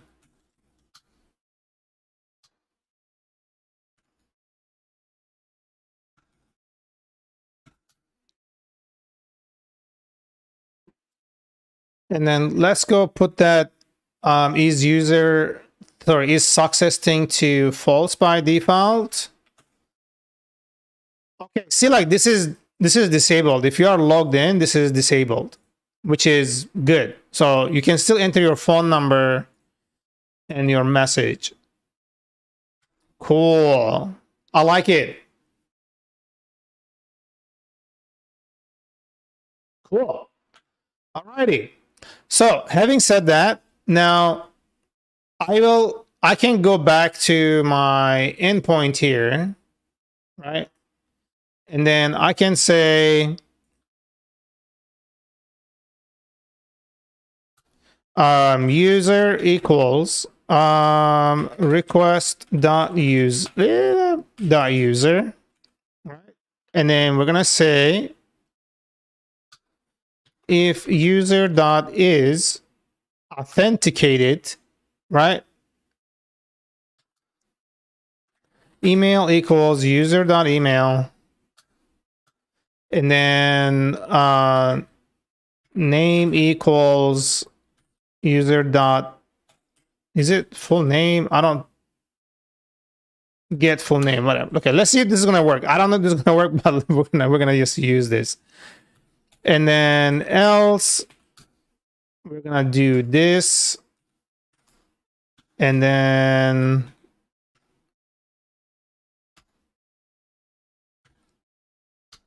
when we are also getting the name equals data.name. Oh no, data.get, and we're just gonna get name, and then we're gonna say here validate name.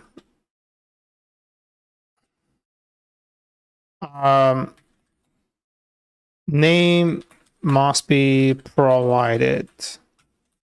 Cool. And then we don't need to do that. Cool. And then this here, we're gonna create a contact information model. We do not have this right now, so we're gonna generate one. I know I do have one created. I don't know where it is created, but we are going to figure it out from the old like legacy code. So I need to figure out where I actually put that. I think I have the contact render request contact HTML. I feel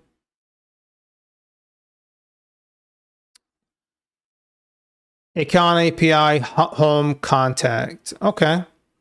So account API home contact. I just want to make sure that I don't create a model like duplicate contact, and this one here is contact request. Where is this located? Core models. Oh boy.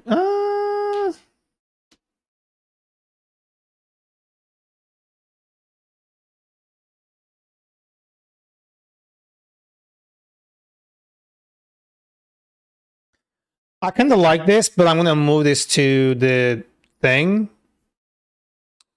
And then I will also modify this a little bit. So let's do this here. Warning, so we can remove these things. Warnings.warn. We're going to say deprecated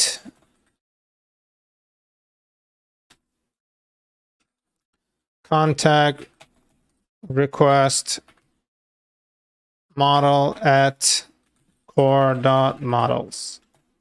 So we're gonna just leave this one here.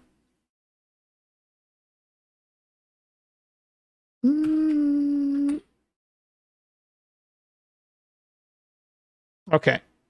And basically I'm just gonna copy this and then create a model here in the user models. So let's create a new Python file. We're going to say contact request. Contact request. I did not misspell, right? Okay. Add. And then we are just going to paste this thing here. So we're going to get this imported. Import, that's fine. And then the choices here, I'm going to change it. So the choices,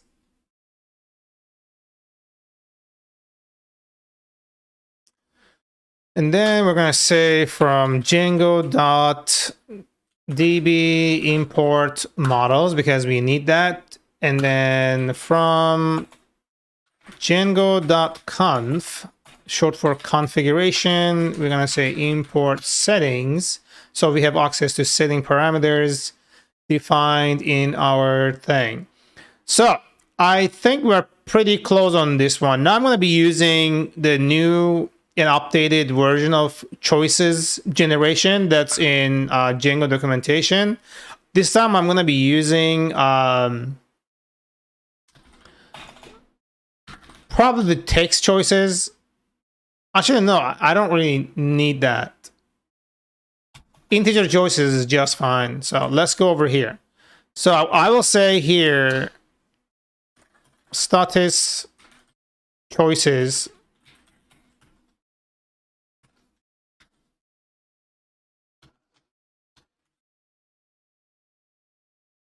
Models dot integer choices.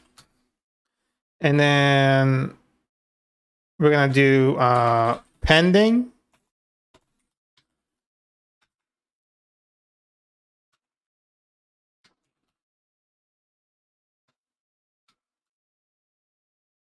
So this is defined globally. So like the numbering for those things are consistent. So I'm going to import that from core.constants import status pending, right? And then we also need status canceled, status.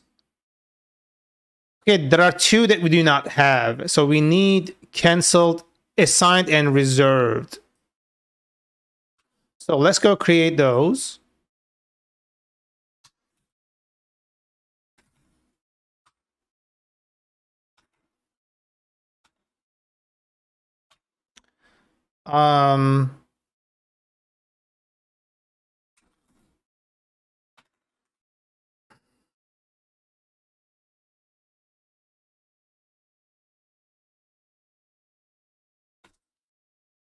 So that kind of makes sense.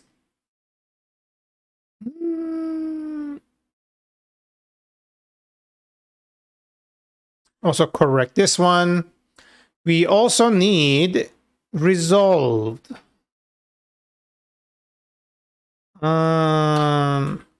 Resolve, let's do 9. And then for this one, we're gonna say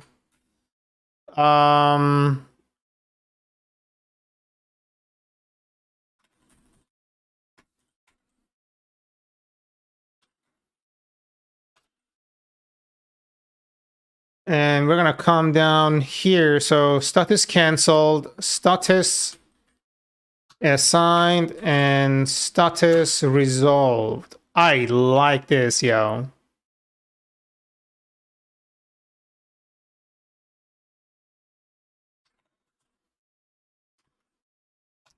Pending. And then we're gonna say assigned. Status assigned. We're gonna say assigned. And then this one is canceled. Status canceled. Canceled. And then resolved. Oh shit, I think we need one like in progress.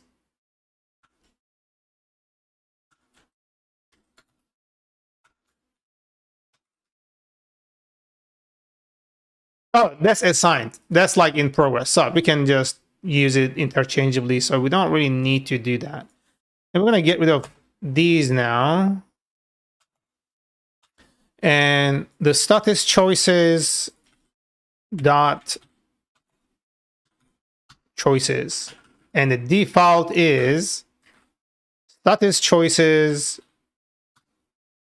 dot pending. Oh, I'm really enjoying this, dude. And this needs to be an integer field. And we do not need this here. So we are cool.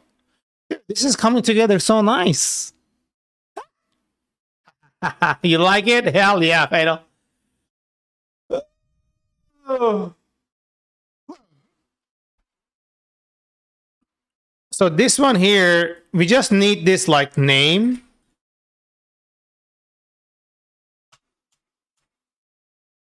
That's good.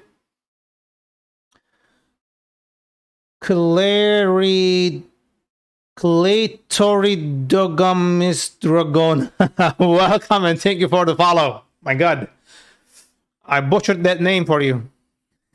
I'm sorry about that. Oh, which reminds me, I need to go put my meatballs in the oven. So, guys, for my dinner preparation, give me a moment, please.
I'm back. Sorry about that. You are Bali, you can keep that to yourself. Thanks. Oh shit, what happened? Shitty song. Damn, man. You really don't like some songs? Bexy, hey, welcome. How are you doing?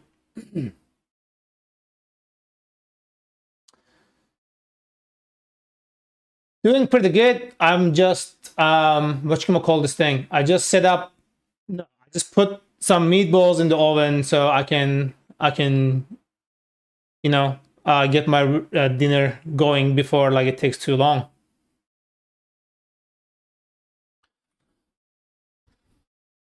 Fatal, what song is it that they didn't like? What is the song that they didn't like?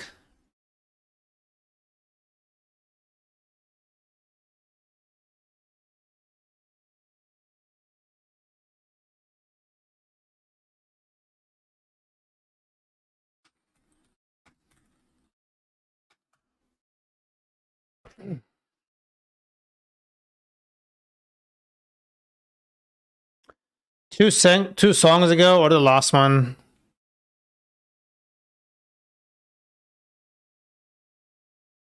Oh, this is the one.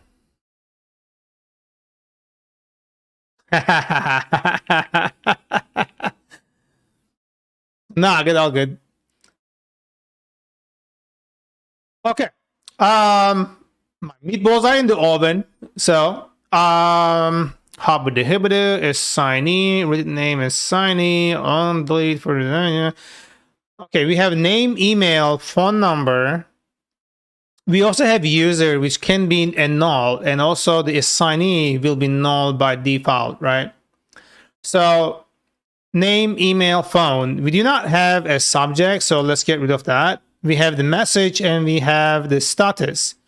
So on top of that, we have what you gonna call this thing? The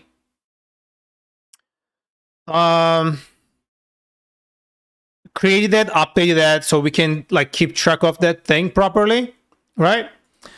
Okay. Now we need our endpoint to point to this, but before we can actually do that, we need to add this to our models, right? From contact request,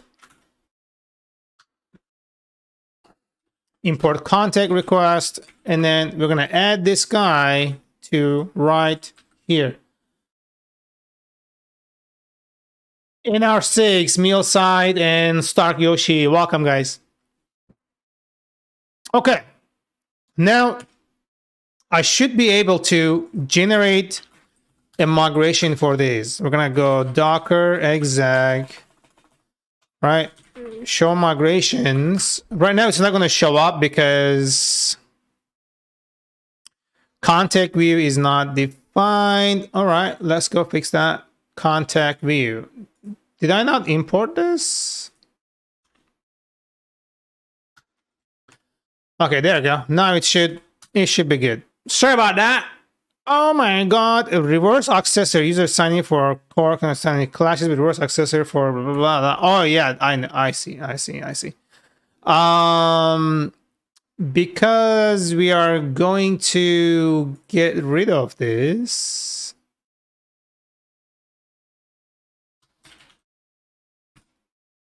That should not be a problem anymore.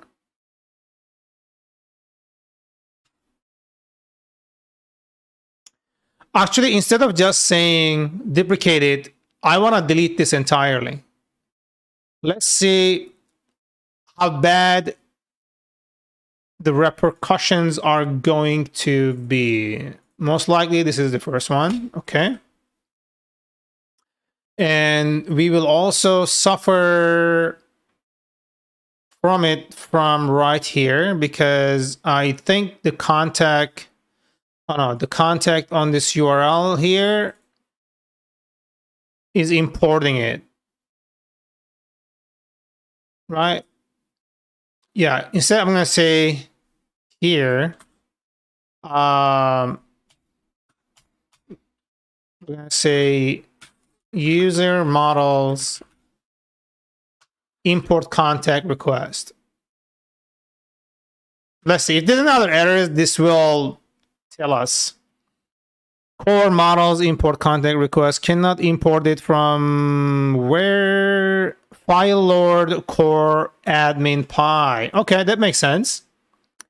So let's go over here in the admin py. Apparently I added that to the, okay, cool.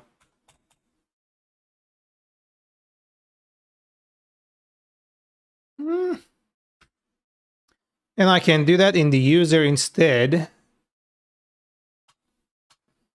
Right? Isn't that cool? That's so cool. I'm glad you agree.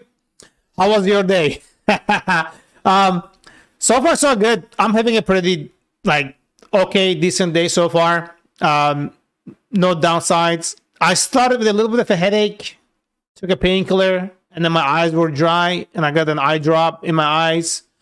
You know, I'm like very well oiled right now. All lubed up. How about you?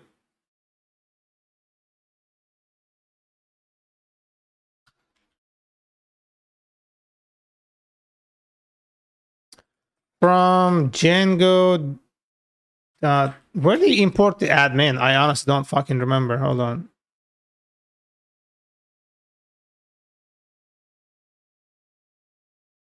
I don't remember the path to this. It's not something I import this name. Are you kidding me? That doesn't make any sense. Django contrib. This is so stupid. The reference, the suggestions it's making is absolutely horrific.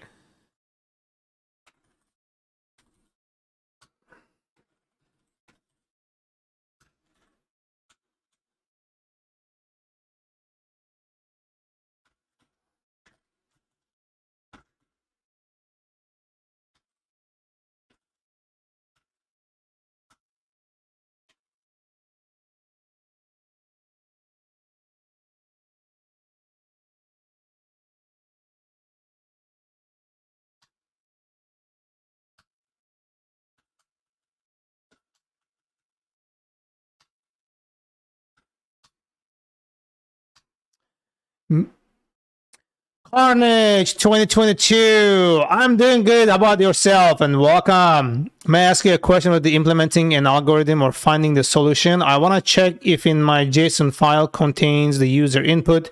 If yes, print rated items, 9 hours today, still coding, trying to find solutions. Do you have an example what your JSON file looks like?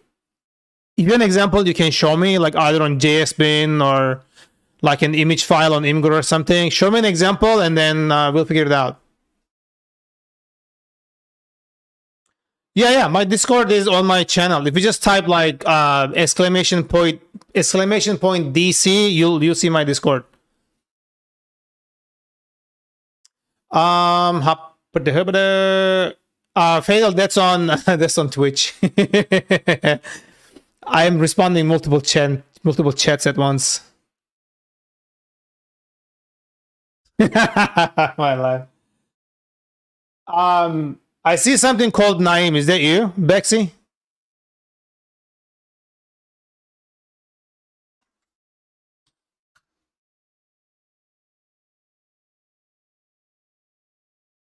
Okay. Oh shit, we got a follower or something. Oh yay! Tux96, welcome and thank you for the follow. Glad you joined us. Let's open up the Discord.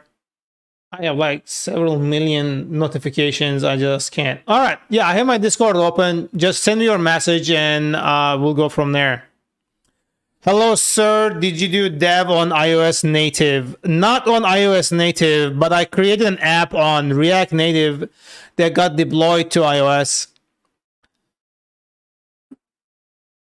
That was a while ago, though. Yeah, unfortunately, like my stack is mostly around web development, primarily on backend development. Although I do like full stack, I'm mostly doing like backend. I should like specialize more in backend than front end. Do you do iOS native development, Tux? I think the error should go away now. Let's see. Alrighty, that's a good boy. All right. Let's do make migrations. There you go.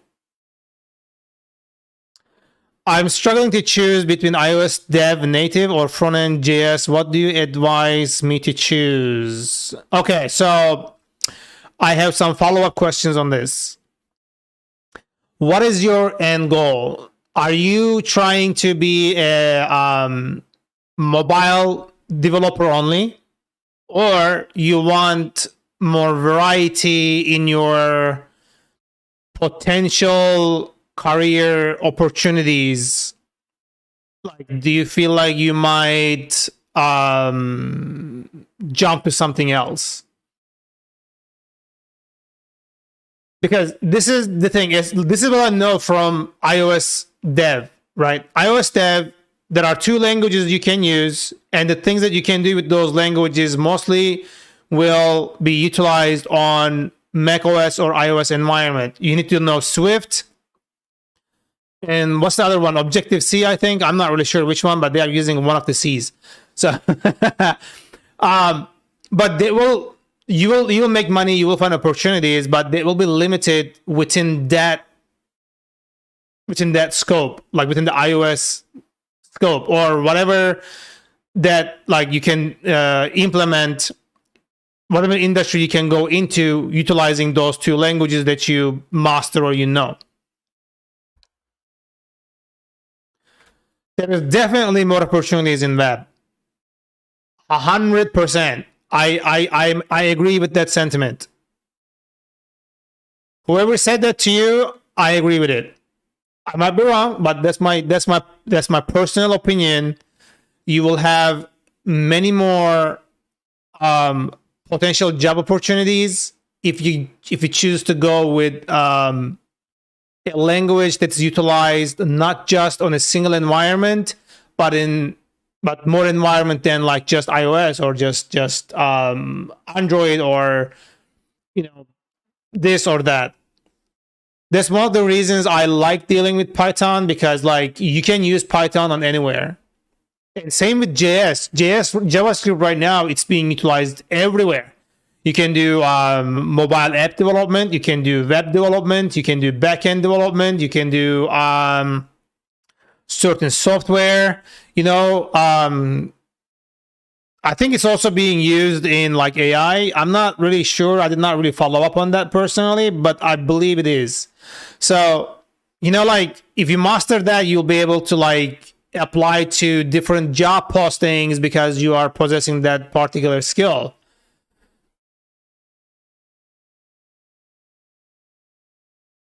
But I'm thinking that the web is saturated, and the fact of choosing iOS with Swift and Specialize is better choice. What do you think? I agree, it is saturated. However, here's the thing.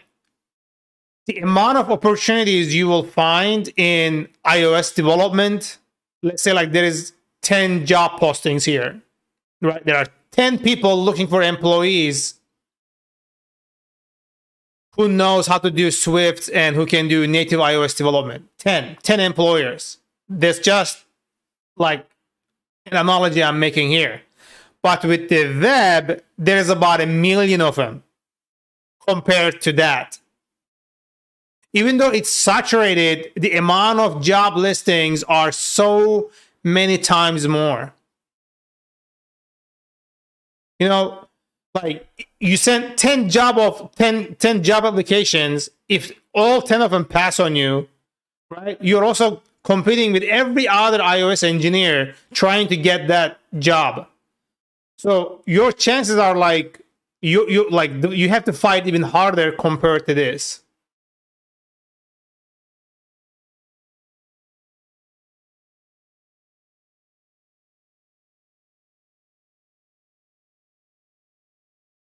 And you can still do iOS development with JavaScript. That's like another thing.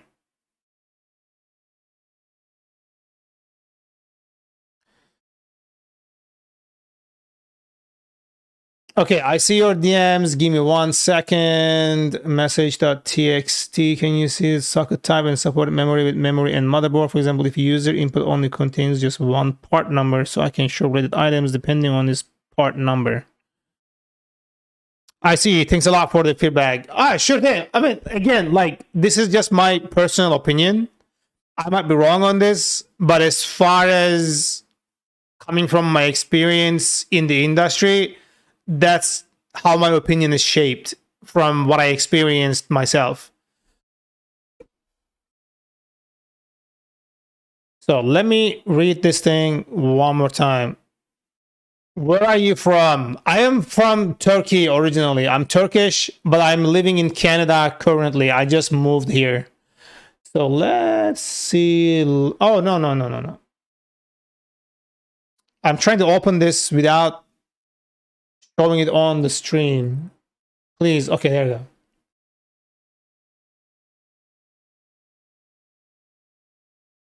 go. Bexy, can I show this on the stream? He's from his mommy's tummy. Can I show this on the stream?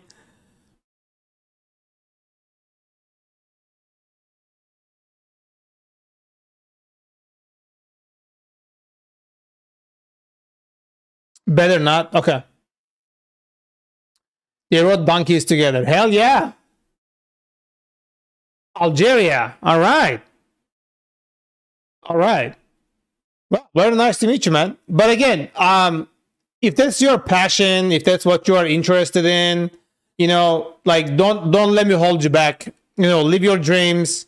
I'm not sure how old you are, like, especially if you are like in your early years, you can start off with iOS dev, and then you can always transition to something else.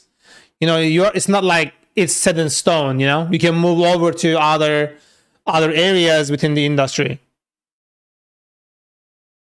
But regardless of the situation, like regardless of the area, the branch you are in, it's always good to know or have knowledge of like a few other languages, just so like if it fits you better, if it fits your skill set better, if it makes you happier, maybe it'll give you like better chances of finding, you know, better employment opportunities. You never know. I'm changing from my current job. I'm telecommunication engineer.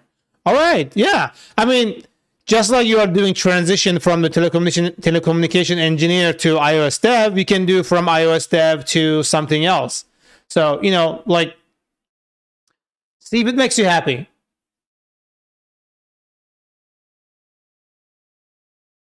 So, Bexy, I'm just going to do an example here. So, let's say like your data is this. I really like Swift language compared to JavaScript and especially HTML and CSS. You make me happy, so I guess I'll do you. Oh yeah, baby. I gotta tell you this though. Doesn't matter if you like Swift or not, because Swift is not a front-end language. Like, as far as I know, you cannot use or run Swift on for like user experience.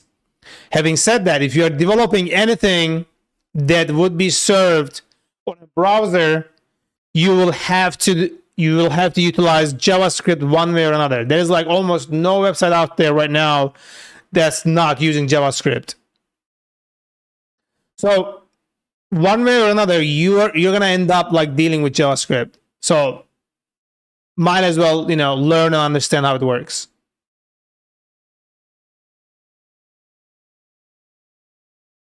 The versatility of JavaScript is kind of getting out of hand, so you know. So Bexy, let's say that this is your data, right? So it's a dictionary, and then you have CPUs, for example, and then it's a list of CPUs with, let's say, component type, and then this is CPU, right? And then you have part number. It is like 12900K. And then you have name.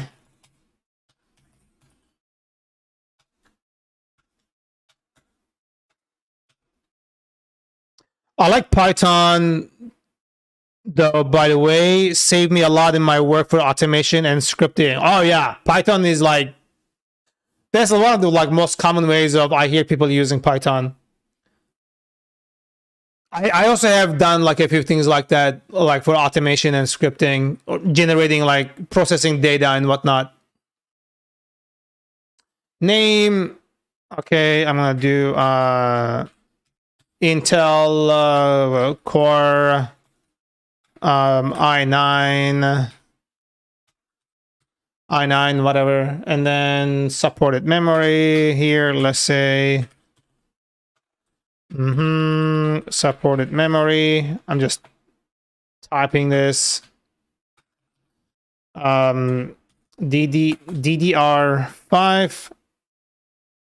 Okay, and then socket, let's say LGA 1700, and then price 580, for example. So this here is a list, right? It really is cold in Canada. Oh, it is. Right, last night it was minus 27 degrees. It actually scared me a little bit. Imagine like your power is going out or your gas is going out and you are like under like 27 degrees. You'll die.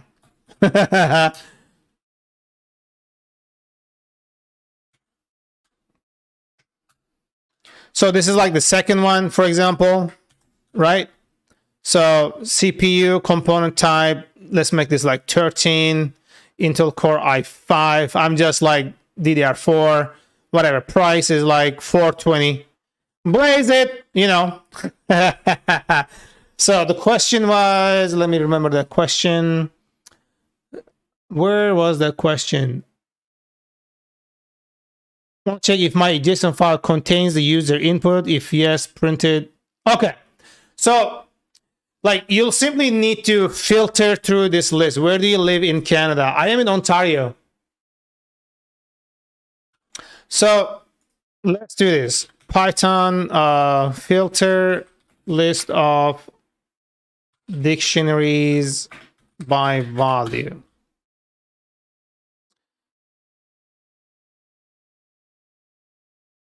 Type 1, type 2, type 3, hibbity.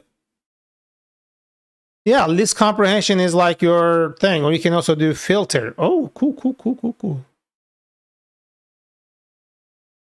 So let's go do this here in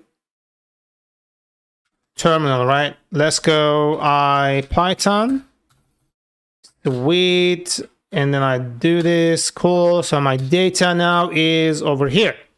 So let's say I want to find the part number, this one, right? The component with this one here. So I'm going to say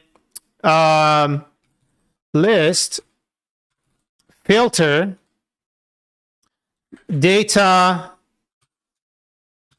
right? CPUs. How is this doing this? You press a lambda and then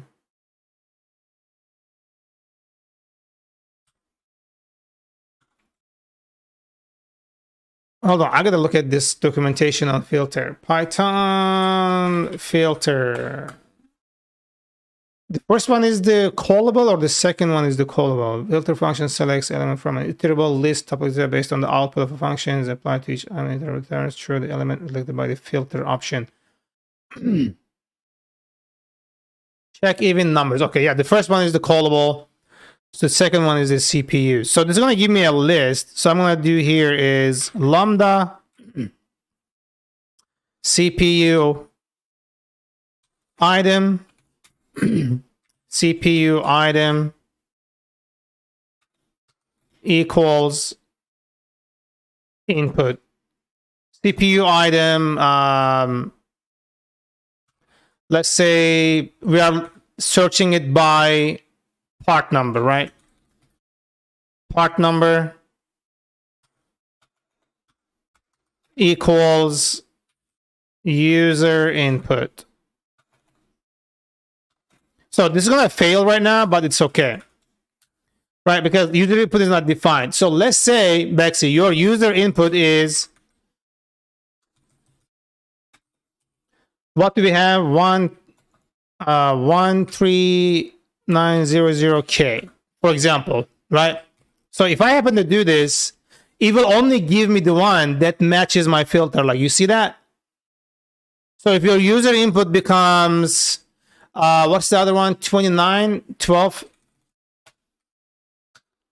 Then if I run this, then I get the one that's matching this.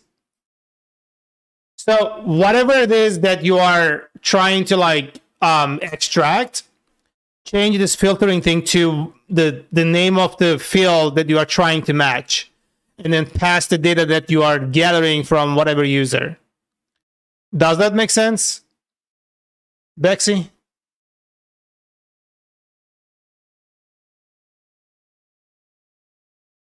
No, I got it. It's return whole list rather than only one prop. Yeah, it's returning the whole list, matching list. It's not just one prop.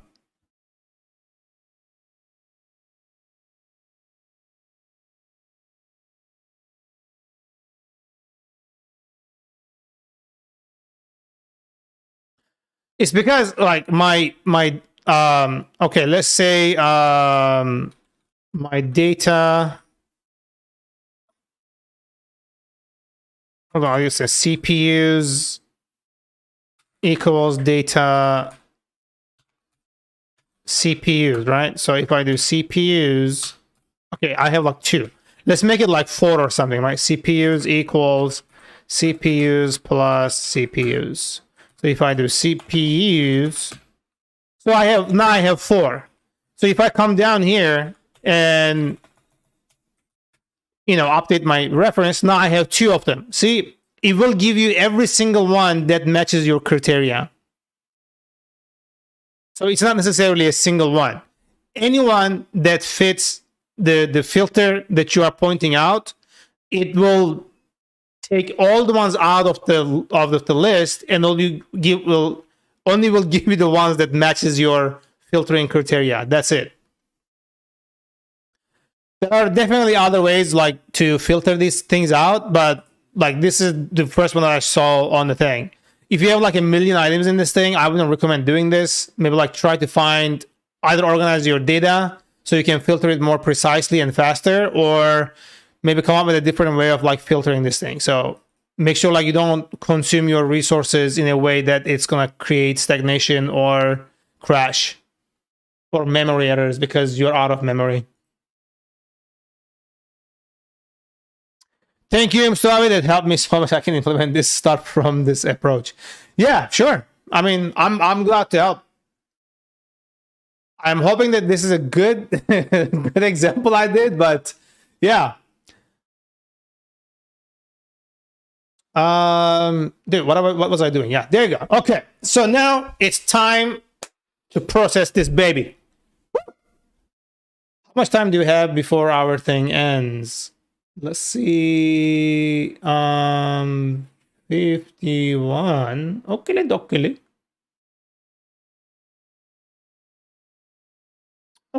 Okay.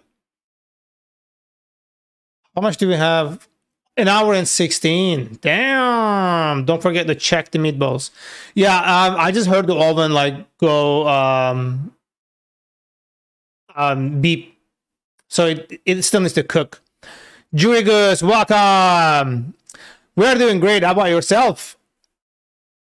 You went to the gym yesterday, right? I think. How was your gym?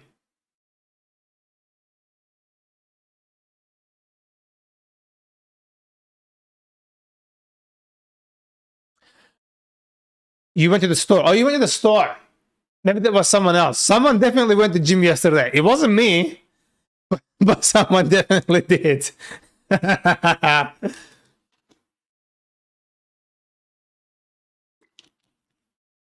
Faisal went to the gym. Hell yeah. That's what I'm talking about. Okay. So we can delete this. And cool. But when I came back, you were offline, so I did some offline learning, and now I can make a screen on PyCharm and add images and shapes to it. I have no idea what that is. You can make a screen on PyCharm? I don't know what that is. But I'm happy you got it working. Hell yeah. What's a screen on PyCharm? Maybe you a guy named Jim? Oh my god. No.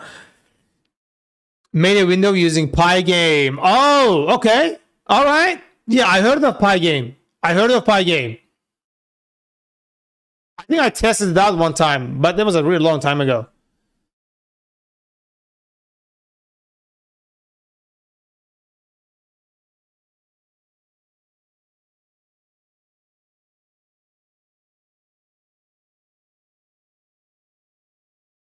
What kind of game is it?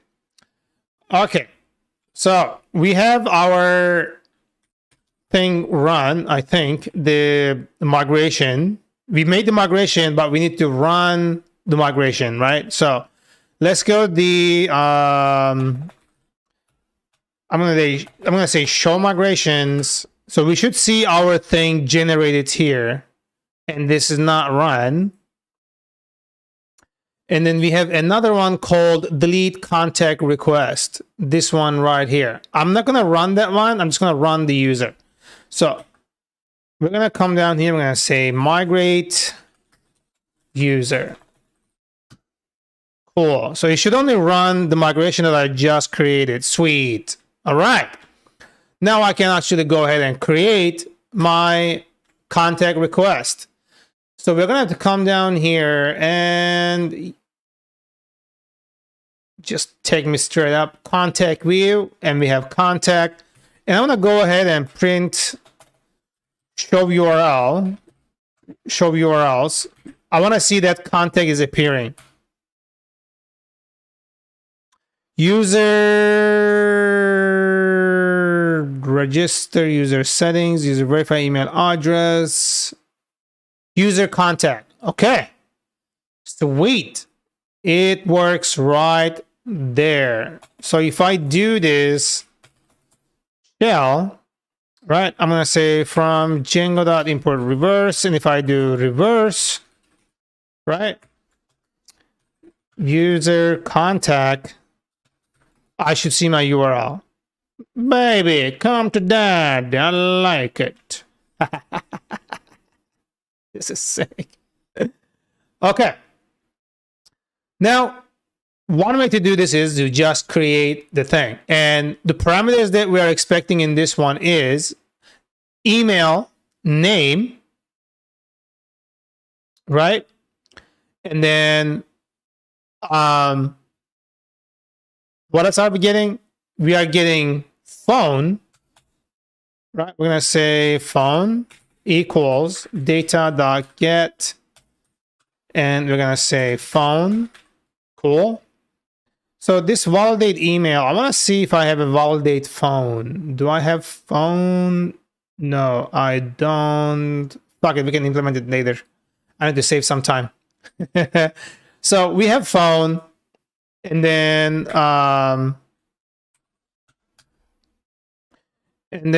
what else? We are getting message, right? Data.get, and we are saying message. So in my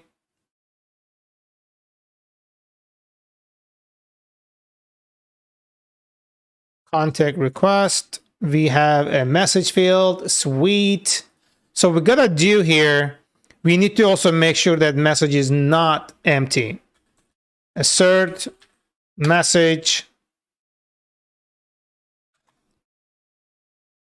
Can I just trim this? Does it trim it?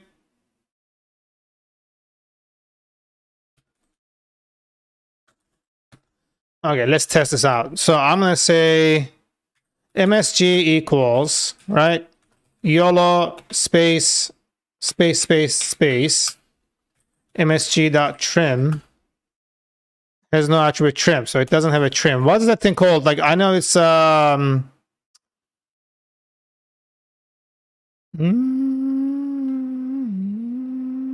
strip. God damn it, I keep forgetting that thing.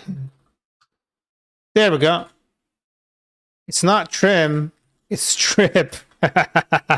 Bro.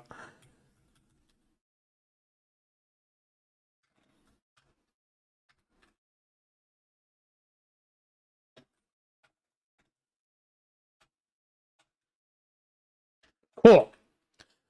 So now we have everything we need to make that happen, right? We don't need to do get or create. We will simply do create, right?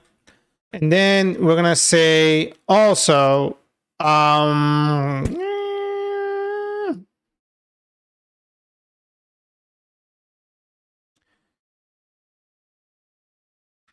contact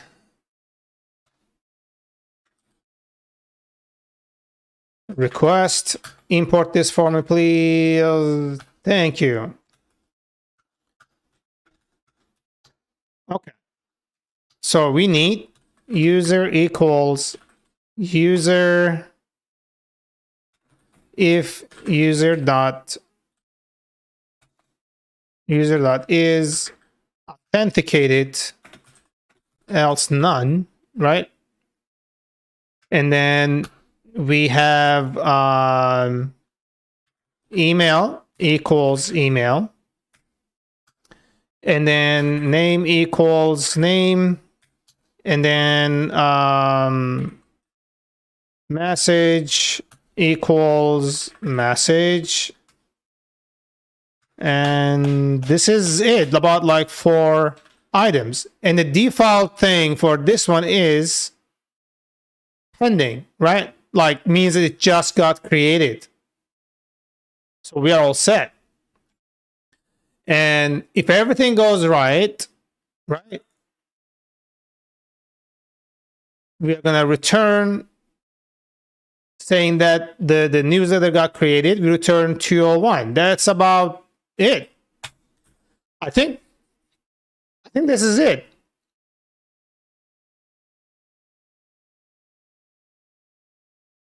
All right, so let's, oh shit, we are forgetting phone.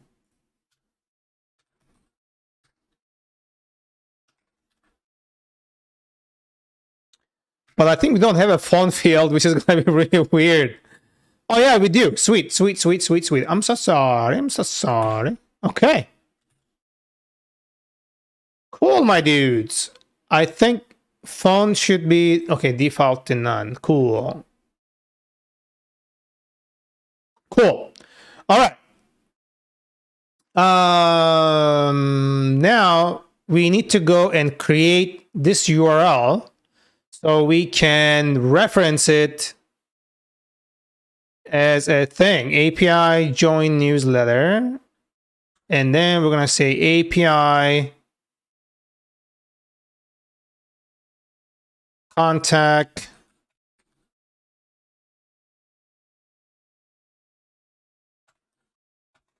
request URL, user contact. That's about it. So now all I have to do is hit this, baby.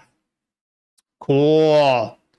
So, damn, I closed all my files? This is kind of nuts. Okay. So now when I come down to my thing here, my URL will read API file lib, simply this. And then the form data, I'm passing my form data. So, await response, and then constant, we're gonna say status error. We don't care about data. We need status. We don't need status code either, so we are fine. Equals response. If not status, we'll always have an error now. We're gonna have error. Cool. Right? And then we're just gonna say return here. And then these things need to be out of here. We are pretty much there, yeah. Mm-hmm.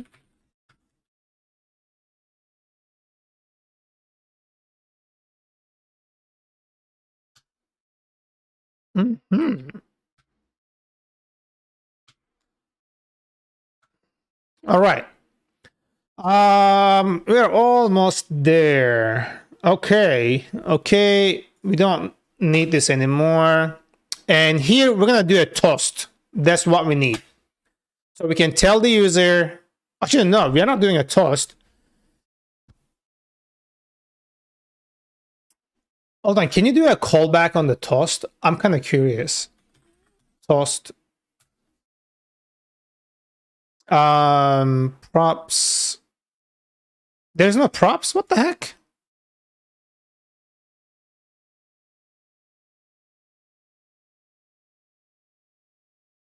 I want to like all these things you can pass is nice, but I want to see if you can do like a callback on it.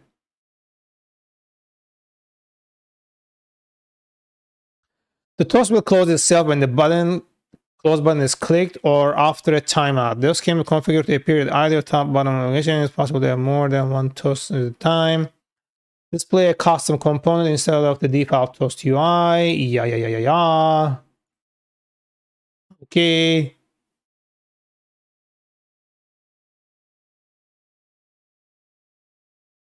So you can do a render here. Okay.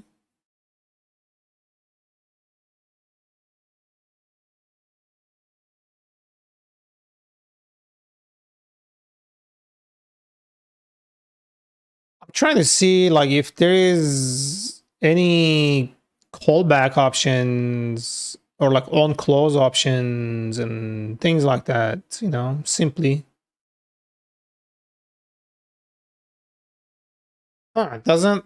Documentation doesn't explain it, which is kind of an odd thing, but that's not gonna stop us from, you know, living our lives. I'm gonna do newsletter sign up here and I'm gonna just get this toast. So let's go over here and then do the toast. And then get this from here to handle submit to our success right here. And then we're going to say, what are you complaining about? No, it's not any motherfucker. We just... Oh. You happy now? Bro. Okay, let's see what this really returns and see if we can create toast function return. Toast options. Position, duration, render, title, description is closable. Icon ID, on close complete. Oh! I am gonna like this. Let's go. I am happy. And we're gonna say on close complete.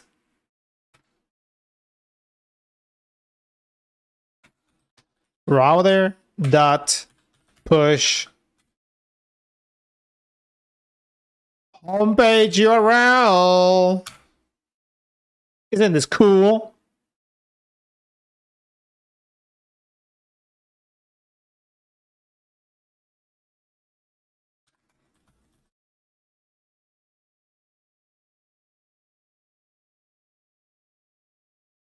Why is this grayed out? Unused property? I'm not talking about unused property. It's literally right here.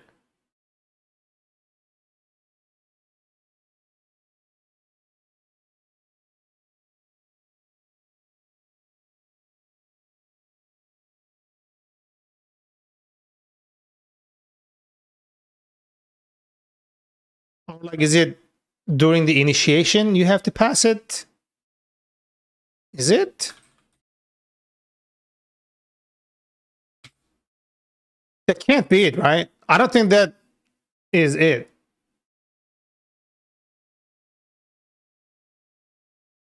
All right, let's test it and see how this really works. But I believe that this is not the way. So let's see how this will work.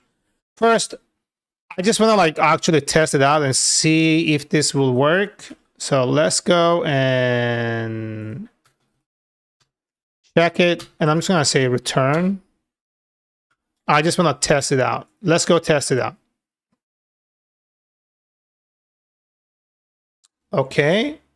Oh, it works. There we go. Bruh. It works. All right. Yeah, I knew this was like so weird to do it that way. Like this is just weird. Why would you do that? You know what I'm saying? It's kind of crazy.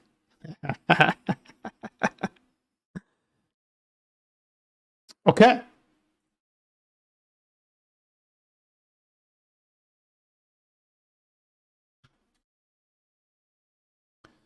Okay. So we need to get rid of all these things that we are not necessarily using anymore. Okay. Mm-hmm.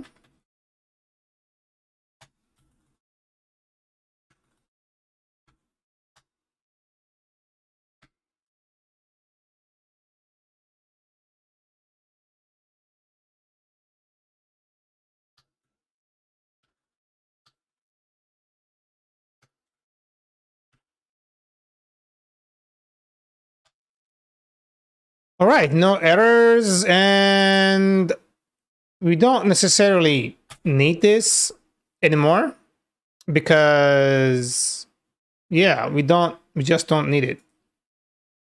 We're just gonna get this, remove this. Can you just go to the end? There we go, and then get rid of this because we're using an alert message. We don't necessarily need it.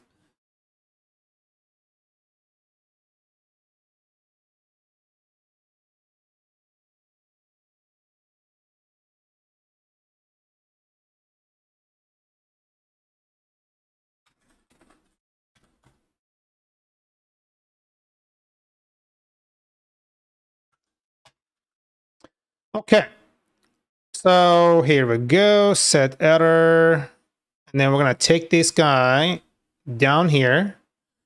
Oh, it's already there, so we're good. And we don't really need this. Okay, guys, this is pretty much done, yo. I'm excited. Set error is there, set loading true. And then our form should be disabled. And our button is also disabled. Is loading. Cool. Cool. I like it, yo. So let's give an actual test. Right now, I'm not sure if the endpoint will actually work, but let's give it a try. Also, we are returning set loading is there, and then set error is there. So we are all set. Okay. So if I do this, it gives me 500. All right. But why? Bro. Okay, I think let's see what we broke. Docker compose and show me this.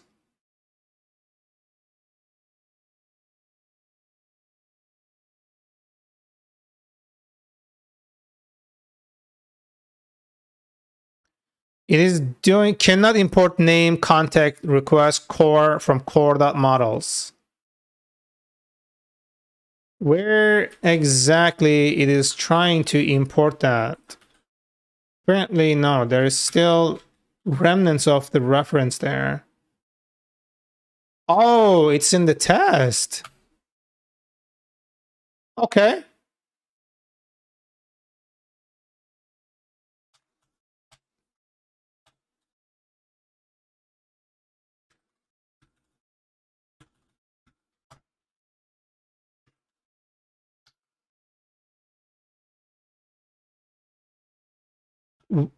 BRB lurking a bit. Yeah, no worries, dude.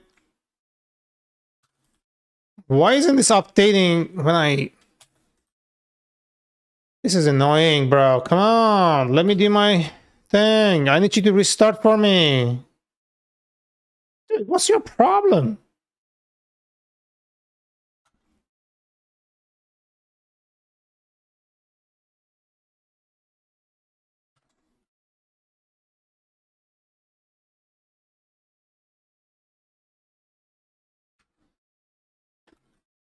Oh my god, instead of like restarting properly, it's just like gonna keep complaining from the old references. Guys, I'm gonna check my meatballs in the oven and I'll be back.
Okay, touch these things, so no static.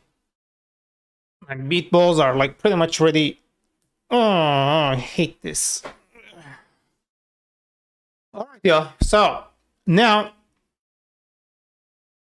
let's see this again. Please tell me you restarted. Okay, it did restart. So if I'm to hit this button, it gives me 400. All right. It's telling me message must be provided. Yeah, that's telling us. So message must be provided. Okay, okay. So if I say here, I am tired of your bullshit excuses, Justin. When is this shit gonna be done? Right? We're gonna say, holler at me. It's your boy.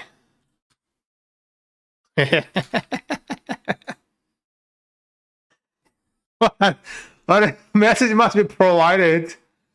How come it doesn't see the message this time? Payload. Message is empty. Email? What the? Oh, I think I made a typo there, guys. In the text area. Oh yeah, name equals message. That's my bad. Okay. Now it is still telling me a message must be provided, but message is there. Okay. On change, handle form change. We're gonna do console.log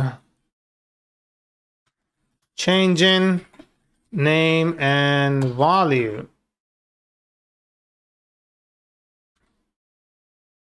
Okay, so it does. Oh, okay. Sweet. Bro, that's it. This is it, yo.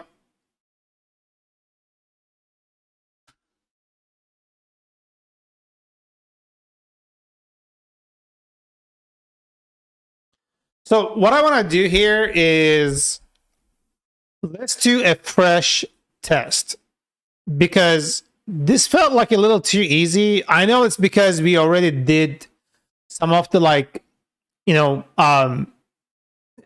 heavy lifting work yesterday. So like it's kind of helping us. But I feel like this feels a little too easy. And I don't like that. I don't like that it's too easy. Okay. Also, let's contact us. Let's inspect. Oh no, shit, the wrong thing. Open a link in the window. So I'm gonna do this. Okay, and I'm gonna say name, Joe Moloko, email, passage Joe Moloko, and I'm gonna say phone, no phone. I am from incognito, but Google still knows what you do. God damn it. Now we need DB Weaver, D Beaver.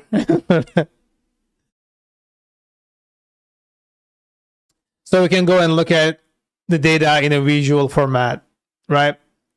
So now I should have my table called contact request and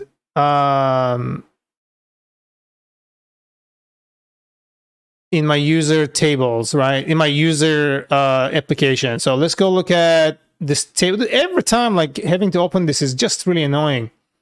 I wonder if you can just like bookmark this or something. We're gonna come down to user, and then user should have contact request, which is here. And the last message I type, oh yeah, Giamoloco, Mailinator. I am from about Google still knows. Cool.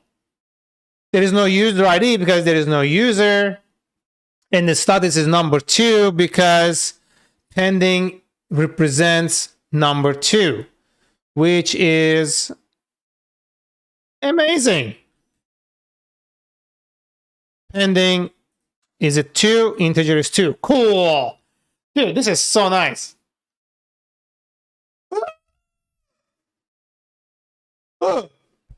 Now I can write tests against my model and my contact page is functional. However, one more thing I want to do here is that it needs to fire up an email saying that, yo, this is your contact request message and this is our confirmation that we received it and then we'll be in touch. So I was already doing that with that video I was doing in the home URLs, contact.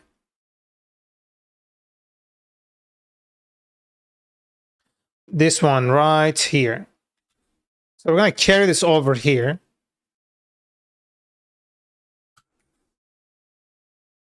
Contact request. We're going to say contact request equals this, and we're going to update this email. Okay. Import, thank you. And then we're going to go over here. The contact request here is going to have subject, file lib, contact request confirmation, email address, contact request.email, text body. Let's just do this contact request dot message. HTML body, render the string, and we're going to say this email contact confirmation. No, now we have a name. And we do not. Okay, let's put these all to the next contact request name. We don't have this anymore. And we do not have this either.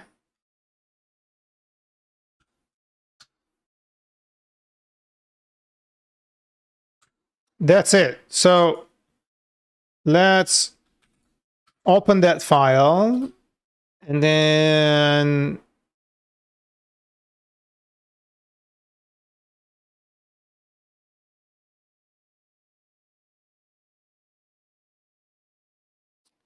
subject, we don't need that. Message is there. And then there, we just want to say name. And we don't need this. Okay. That's it. Hold on. Am I sending one email or am I sending 2 emails? I'm sending 1 email. Okay. That's cool. That's cool. So let's go test this one more time. So if I send this, now I should receive an email with a confirmation, right?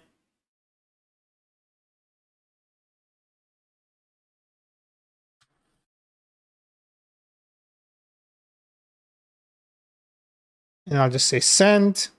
It is sent. So if I go here to Mailinator, passes Jomoloco, you are receiving this email because you sent us a message using our contact form on our website. Your message is being looked into. Message in question. This is it. It works. And I like it.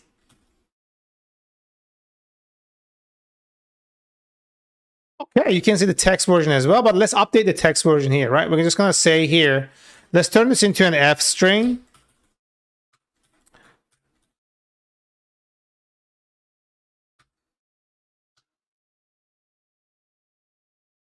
No, dude.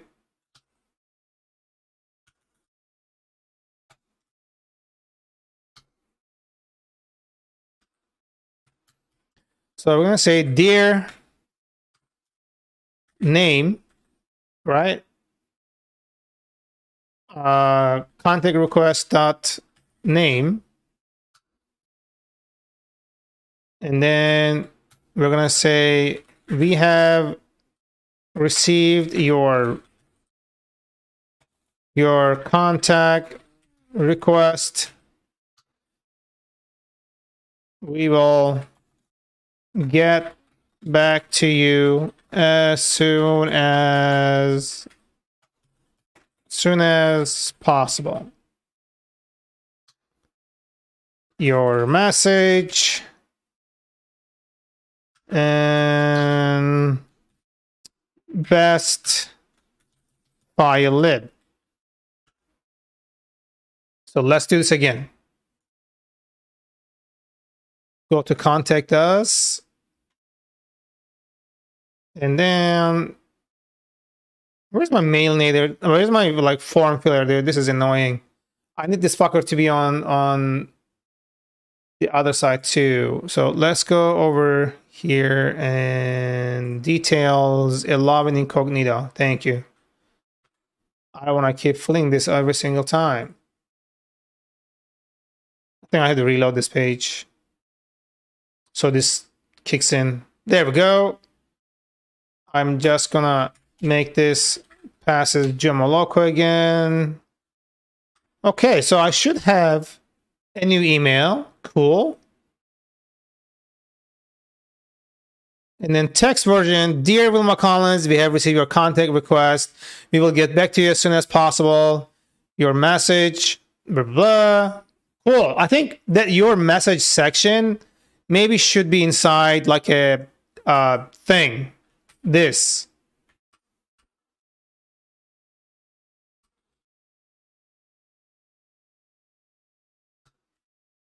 Let's see how that renders.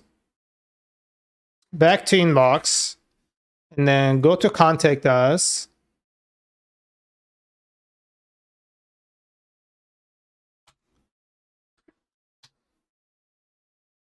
And then send it. And then we have it again. Wow, I like how fast it is. Your message. There we go. This is cool.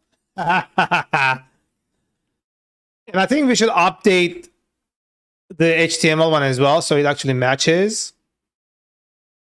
There. Okay. To the J, welcome. Nice, bro. Yeah, I'm pretty much done with mine here as well. I got my contact request working. I got my email working. I'm just updating the copy of the email.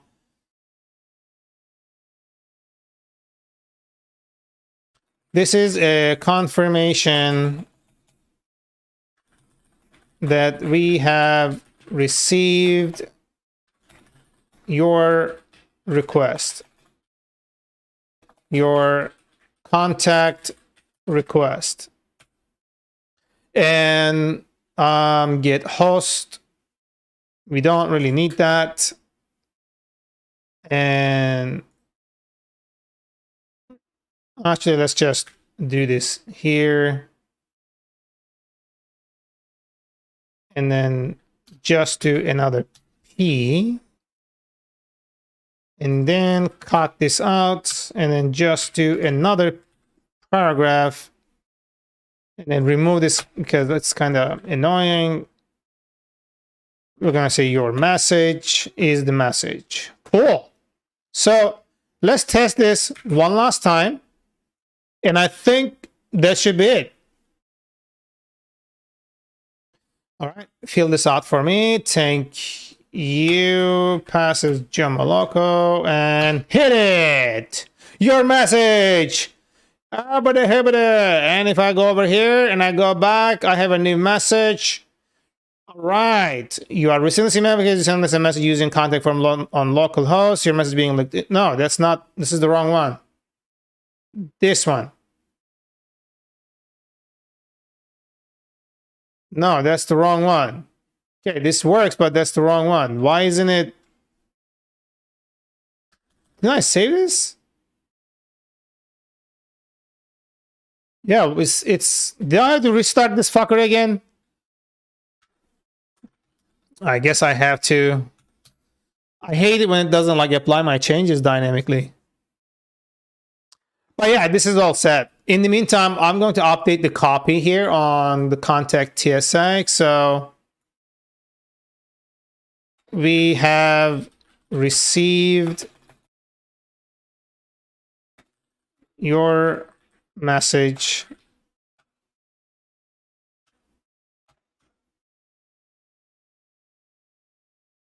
Hold on, can you pass description?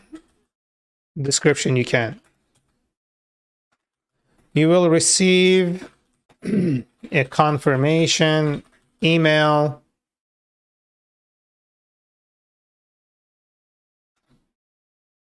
to the email address you provided. Cool. And then let's make this like 3 seconds because gives them just a bit more time to actually read it. Okay. So let's reload this just to make sure everything is fresh. And bring this here so we can easily jump to it. And I'm going to just do this. And I will send it. We have received your message. You will receive confirmation email to the email address you provided. Oh, this is cool. 1, 2, 3, and redirect. Now I should have a new message here just now. Okay, this is a confirmation that we have received your contact request. We have received your contact request. That sounds really dumb. So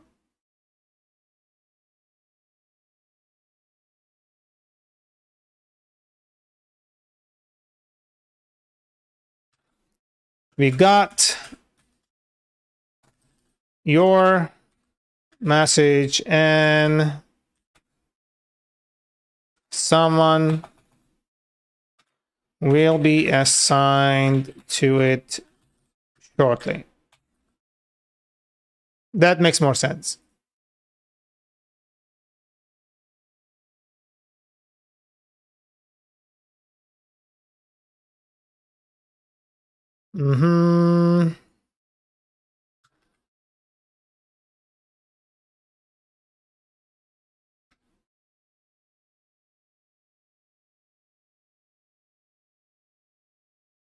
Okay.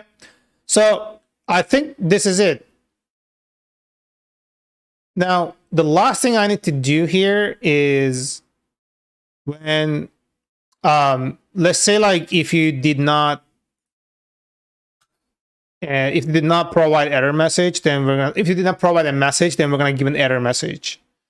I think we should do that. So we're gonna say if not form data.email or not form data.name or not form data.message. We're going to say set error, and we will say please fill out the form, fill out all the required fields, and then return. I don't like this. You know what? Fuck it. I'll just say try and then catch.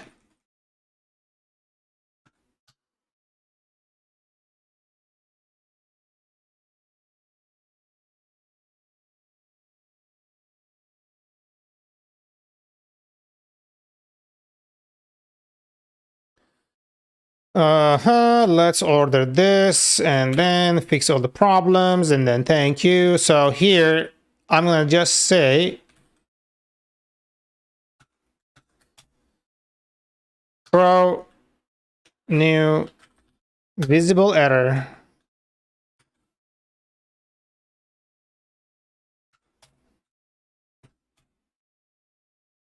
Okay.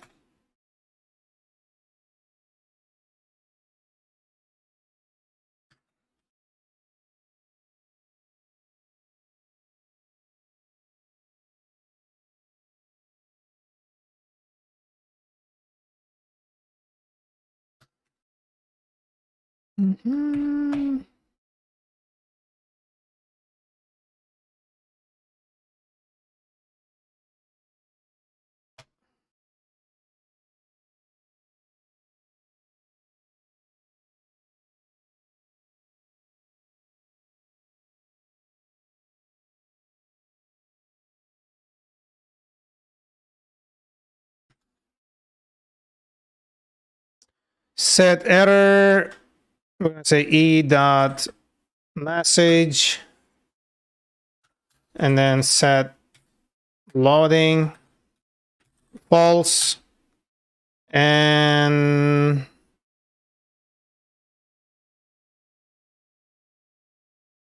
how am I supposed to deal with this? I just did this like very recently. I don't fucking remember.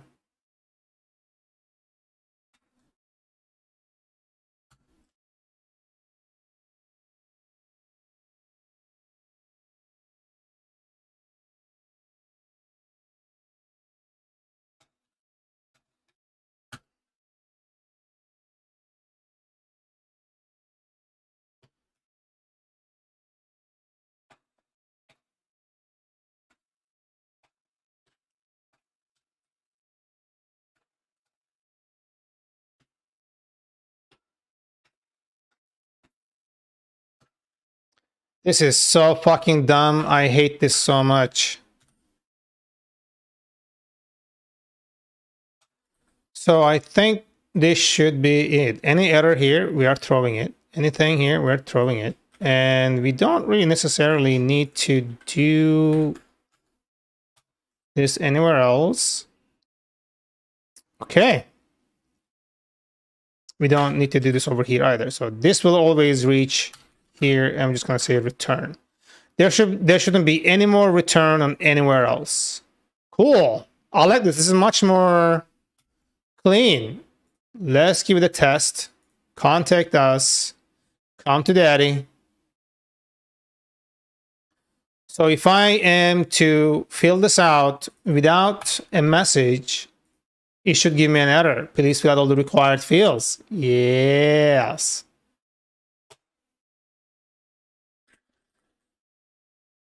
Okay, we have received your message. You will receive as confirmation email. So you will receive a confirmation email.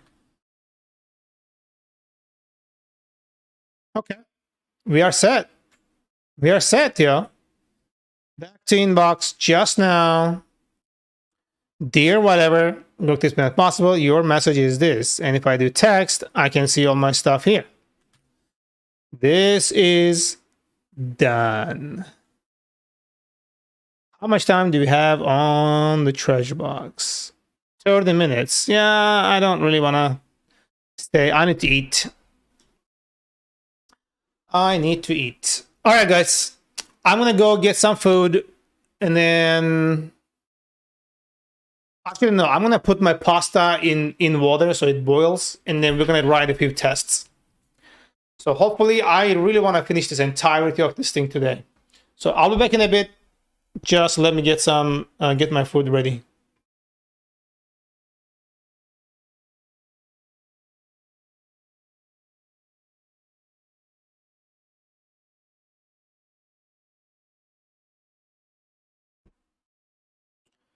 Uh,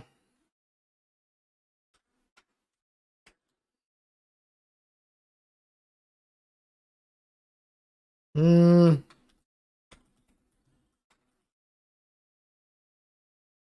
mm-hmm.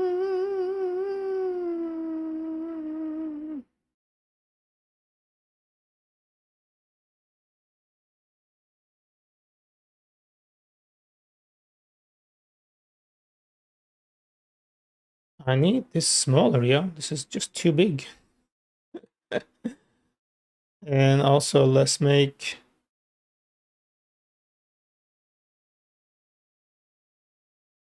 this red. No, no, no, no, no, no, no, no, no, no.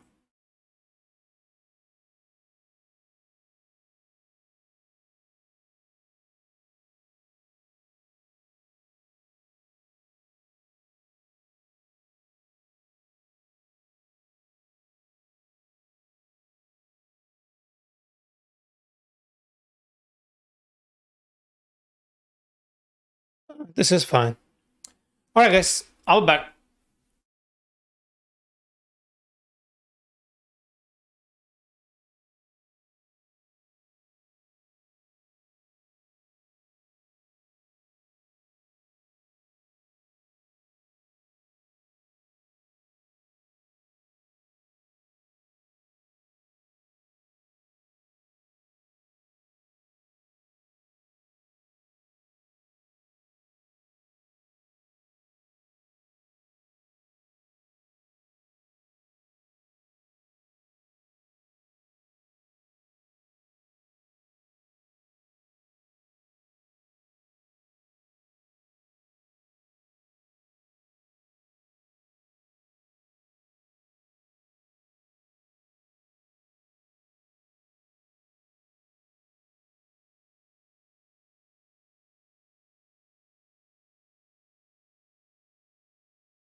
All right. I'm back. What is Osama? How are you doing? Yeah, I'm back, and we are just gonna be writing a few tests. Make sure everything is good, bruh. And then I feel like that application should be a little bigger. Guys, 1 second. Oh. Yeah.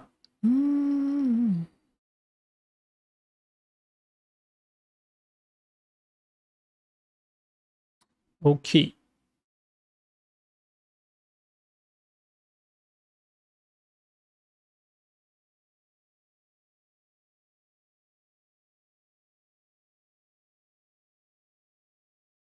That is better. There we go. No, what are you doing? Remove from favorites. Thanks. Pushing itself in there. Man, I'm starving. Okay. So let's go over here and then let's write some tests. You know, that's like the most fun part. We're gonna close this. No, I closed the wrong thing. God damn it. Okay. And then tests, test models. So we're gonna create a new file called test contact request, right? Test contact request model. Okay. Edit. I'm gonna steal the very first section here to simply do that. And then from core.models, import that. Yeah, we don't need that. Why is it in there?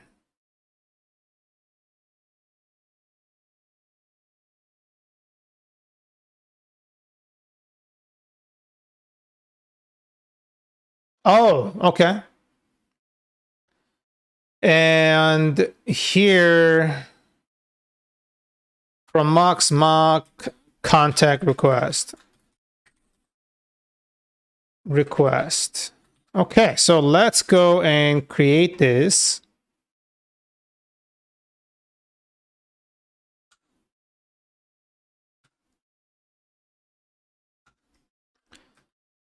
And contact request. Import it. Alrighty, cool. That's basically it. So we have our thing now. And we're gonna say contact request is that, right? We don't necessarily need to do that, but yeah, whatever. So integrity error, that's fine. We are not going to be checking that. So contact request email self.name equals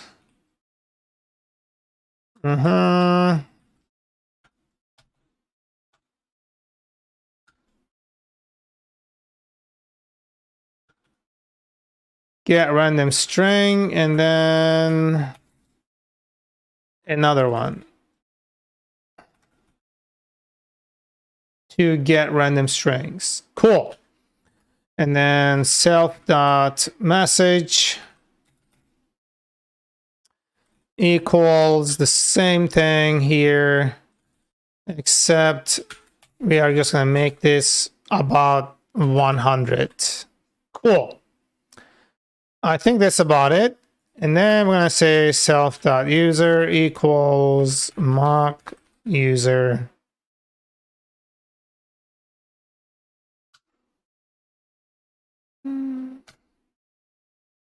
And we're going to call this thing is new equals true. Is there a demand for Vue.js developer, or should I go with React? I would say React. You will definitely find like some job postings out there for Vue, but that's like less than 1%. React is pretty much dominating it right now, and Next.js is pretty much also dominating it as well. But Next.js uses React under the hood, so that would be a safe bet. But Vue, although it's a great framework, it's just not as widely used as React at all. Grexter, welcome. I see a lot more React myself where I work. Yeah, same here. I think in the entire past year, especially since I got fired and I'm looking for like new jobs and I'm like looking at the listings, I think I only seen Vue just once. Literally, I remember seeing only once.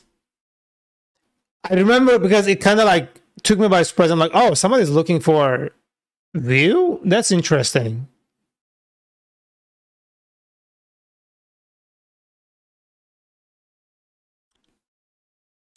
California, welcome.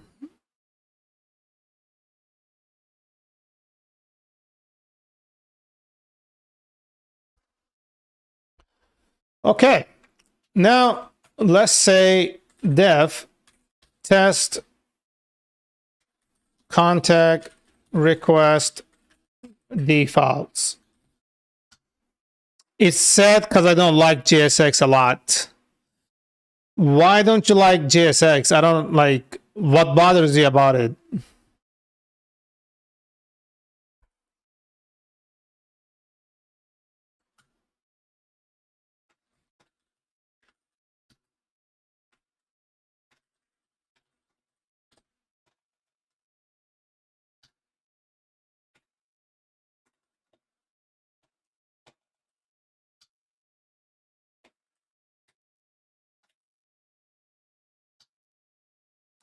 Assign is null, and what else? What else are we testing here?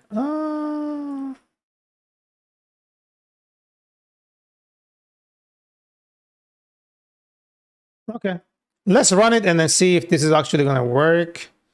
So we're going to do here self.assert equal self.contact request dot status pending. Thank you. So if I test this, let's see if this is going to work. Now I'm going to run this again, but this one here, I'll go docker exec shell test user dot test models dot test contact request model. Oh shit, it actually worked. First try? Are you kidding me? Okay. What if I did this? I just want to make sure that it actually works.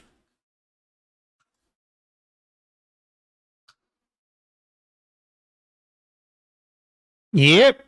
Okay, it's actually seeing my test, which is cool. And then we're gonna say contact request dot phone is none.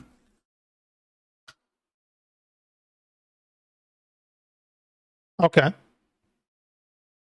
And then also user is none. And assignee is none. What else are we checking here?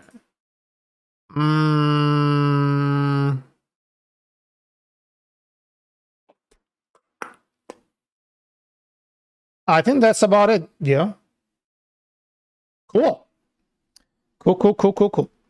Alrighty. So this one is pretty much there. And then what else can I test about this? What else can I test about this?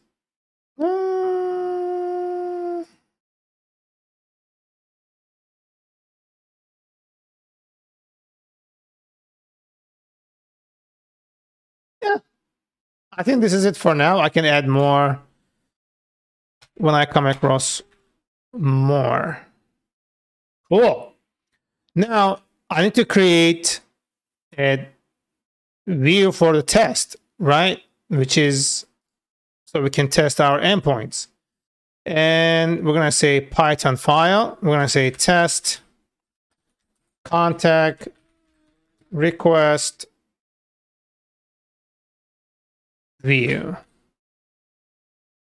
Python file, add it, and I am going to steal the very first section right here. Cool.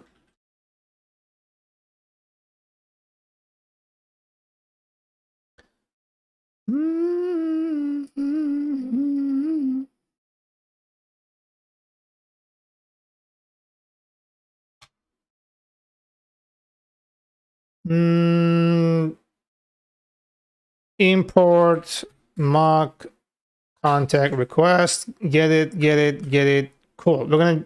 Oh, did I name this something else? Newsletter. Yeah, let's change this. Contact request test case. Sweet. So it has the correct name. And this one here, we're gonna say contact request view test case. Okay. So let's do self.email equals an F string, and then we're gonna do get random string 12 at email.com.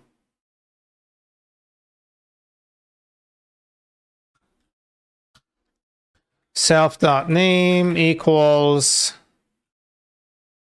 and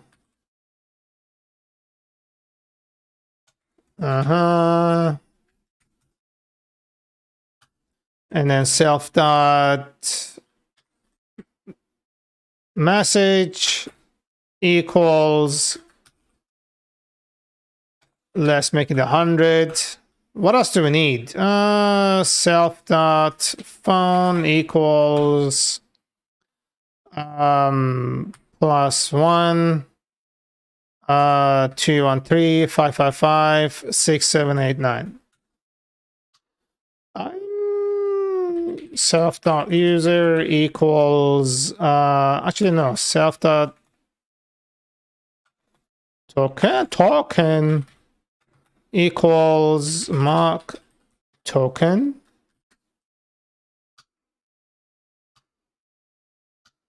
and then self.user equals self.token.user. So what's happening here? I'm going to be testing that endpoint, both authenticated and unauthenticated. So we need to make sure that me submitting name and email gets overridden if the user is authenticated to protect the integrity of that process. So let's go dev test unauthenticated contact request submission. Makes sense. Ensure the contact, okay, I'm gonna say test contact request gets generated and raises errors on missing required values. Okay. So we're gonna say URL equals reverse user contact. Makes sense, right? Cool. And request res equals self.client.post URL, and we're gonna say here data equals dictionary, right? name equals self.name, email equals self.email, and message equals self.message. And we are not doing phone because we don't necessarily need it at this moment. And then we're going to say data equals data. Basically, that's all we need right now. And then we're going to say assert, self.assert equal response.status code. We need it to be 201. So let's actually test this out and see if this is going to work. Because so far, this is like the Vakes, welcome. All my presents died today. I breathed to puddles. Guess Horizon is cracking out. Bro, you're right, my dude. Welcome, dude. Your presence is acknowledged. Army of psychologists, zealots of my pain. You're not my sister? Oh my god. I thought I was your sister. What am I? I'm gonna check on my food real quick, y'all. I'll be back.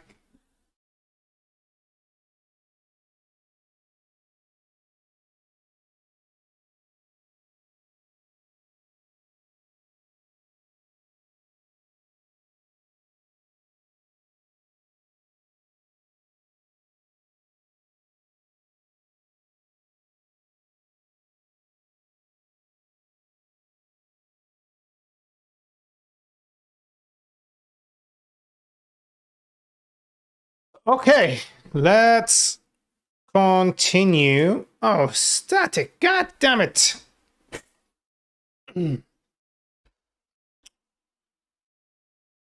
Let's continue. So this is good. And then we also need to test that there is a mail going out, right? Because that's part of the thing. And then we're going to say test. And email is sent to users email address. Cool. So here we're gonna say got almost the foreclosed key to the madness inside Blackwater Power Park. Dude, I don't know what you're on.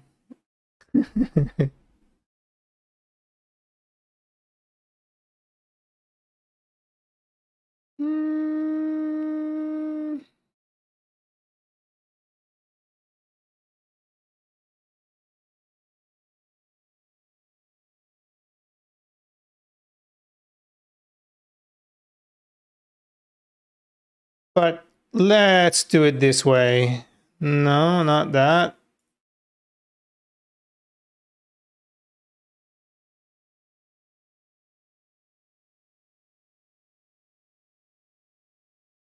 There we go.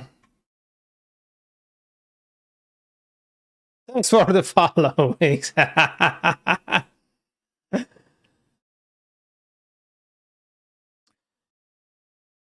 CSGO bomb inside NVIDIA physics drive. Okay, I'm kind of being wary of your insights here, so let's see how this is gonna go.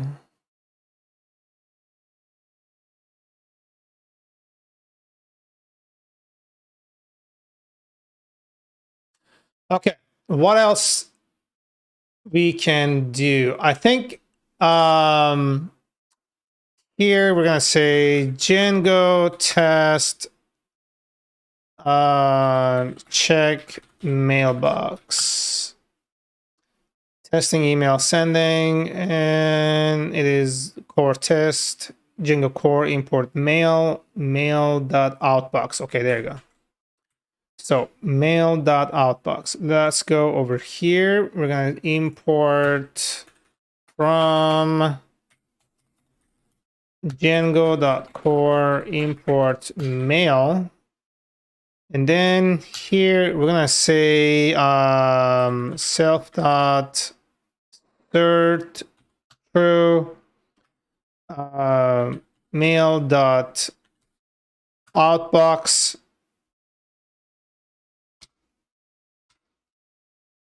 actually no, we don't need that.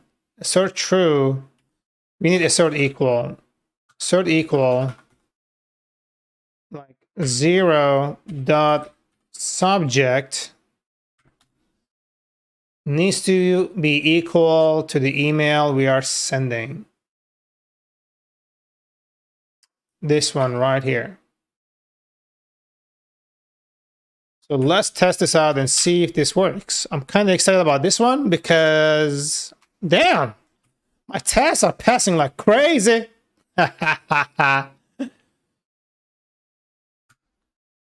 And then we're gonna say self.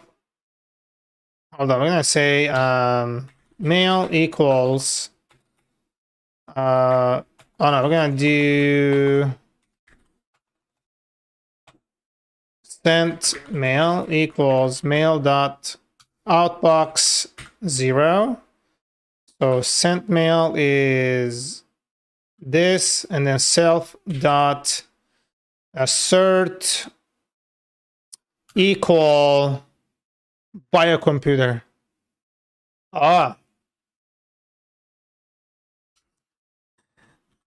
Sent mail dot to, is it a list? I don't understand. When a trap slips in, you know whatever is done, a mantis appears on its face. Fatal! Bruh.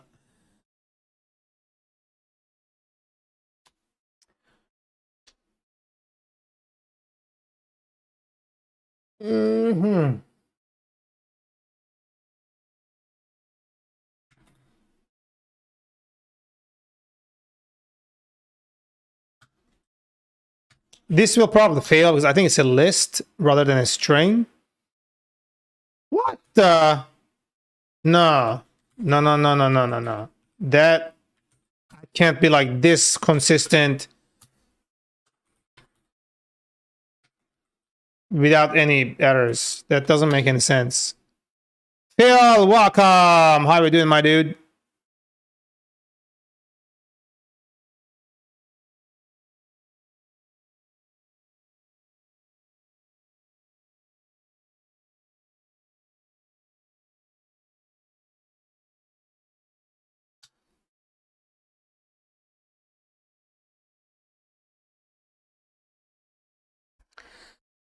I am so dumb. I am running the wrong test.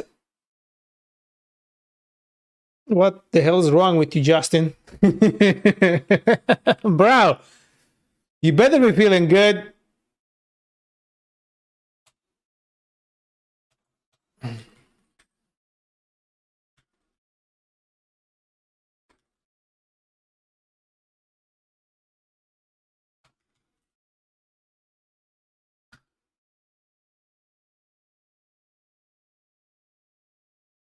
Yeah, that's because it's a list. Yes.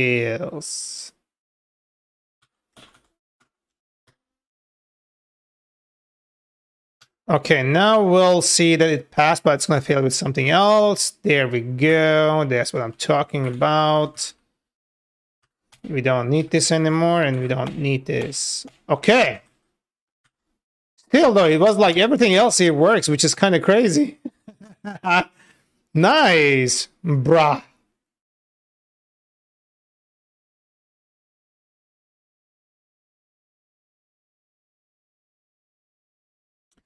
Also, let's check this. Contact request equals treasure box has been unleashed. The winner is Niga 4N. Okay, whatever. Wow, congratulations. Contact request dot objects dot get email equals self dot email. All right.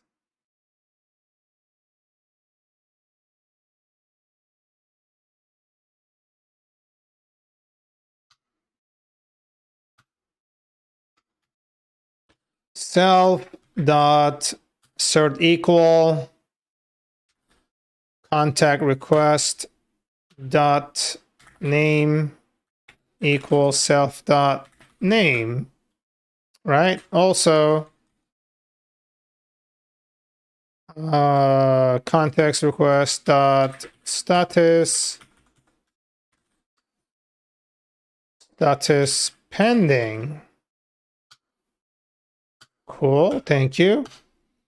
And the hop, what else? Oh, this is objects, not object. What else? What else do we have?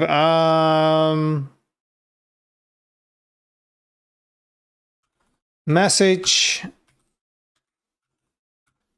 self dot message, right? I think this is it, yeah. Okay. Let's run it one more time. Hell yes. Now, I'm just going to take this. Test authenticated contact request. Test that contact request.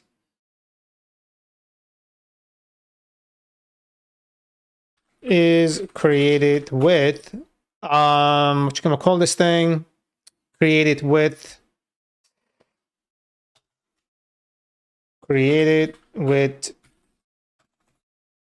logged in users, email, and name. Okay, so contact, and then we're gonna say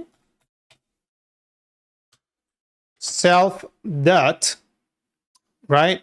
Client dot login, and then user equals self dot user. I think that's it. And then we're gonna do a post. Cool.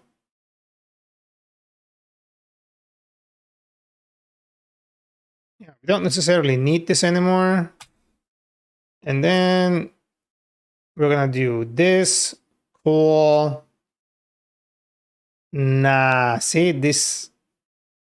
We're gonna do this. We're gonna do user equals self.user. Contact request name dot name equals self.user dot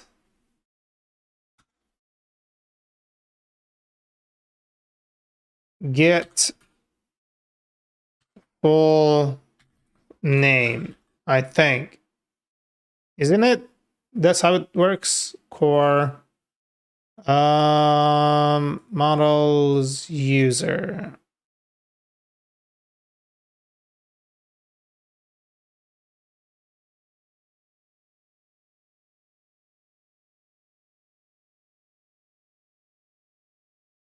Get full name. Okay.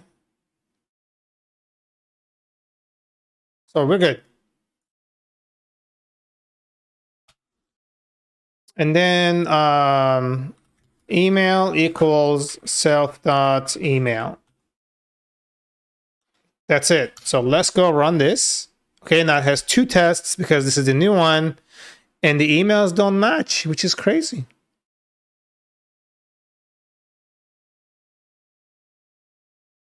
$61. Did I do it wrong?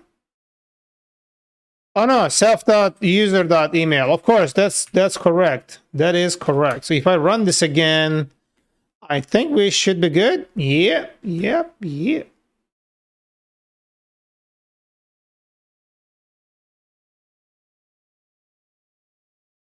I'm gonna do another one here, but this time it's gonna be missing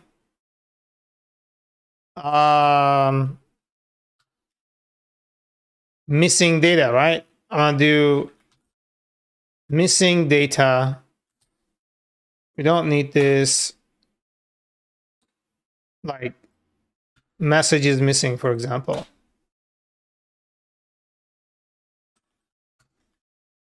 This should give us 400.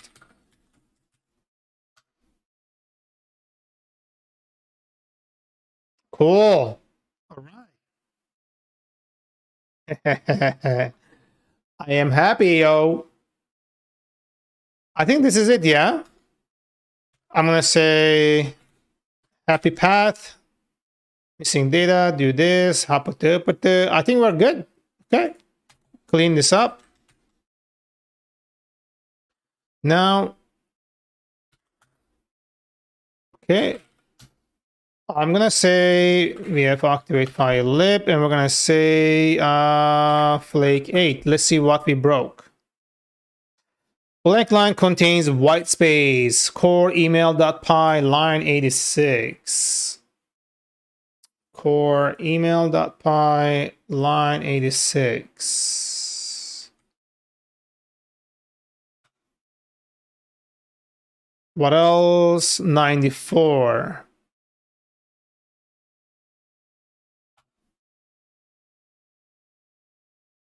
And then 50. Oh, that's user views pi, app user views pi.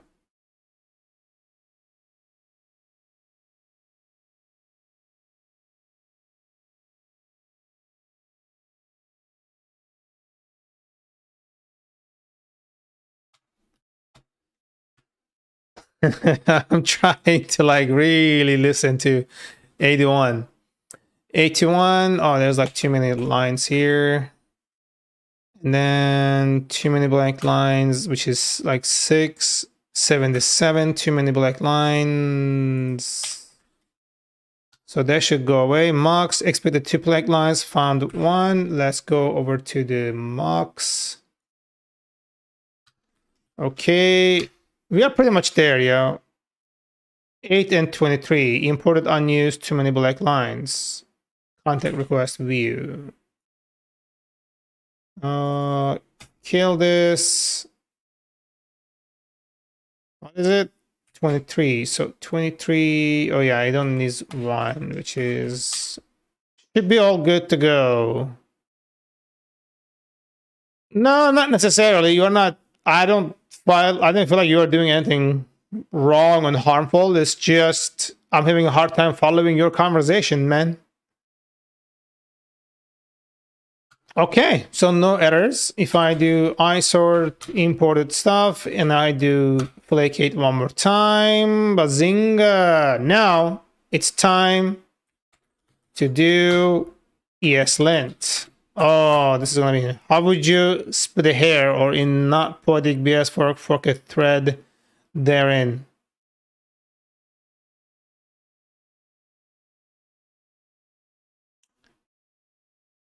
Split a hair. 7 warnings. In the container, we have a lot of things that's not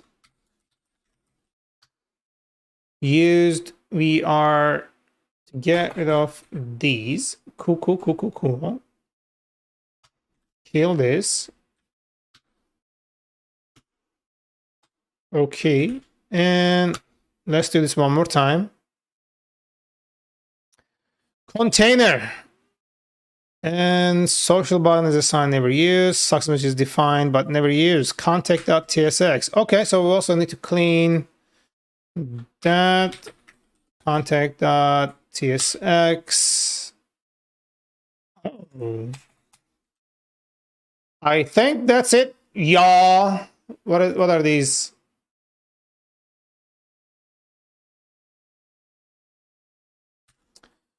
All right, my dudes.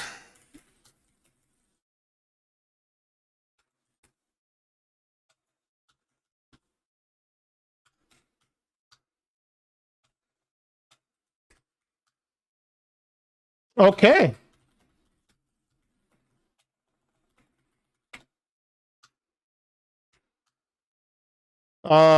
Created contact us page. Created contact request model. Created contact request model migration. Created contact endpoint in user app. created contact request model tests, created user contact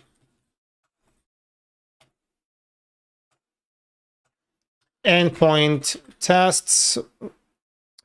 I think that's it, yo.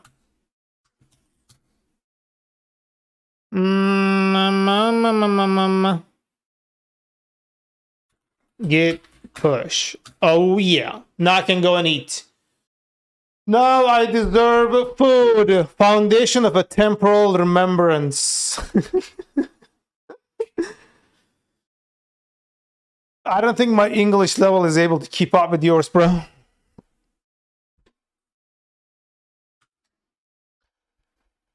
Tier 10. Anyways, everybody, whoever is watching, guys, this is it for now. I made everything functional and my contact does now works. So I'm quite happy with the outcome here. Tomorrow, I'm going to complete the About Us page, and then we're going to move on to AWS S3 accessing permissions as a third party to an S3 bucket. It's something I need to study myself. I don't know how it really works, but we're going to try to figure it out, and we're going to try to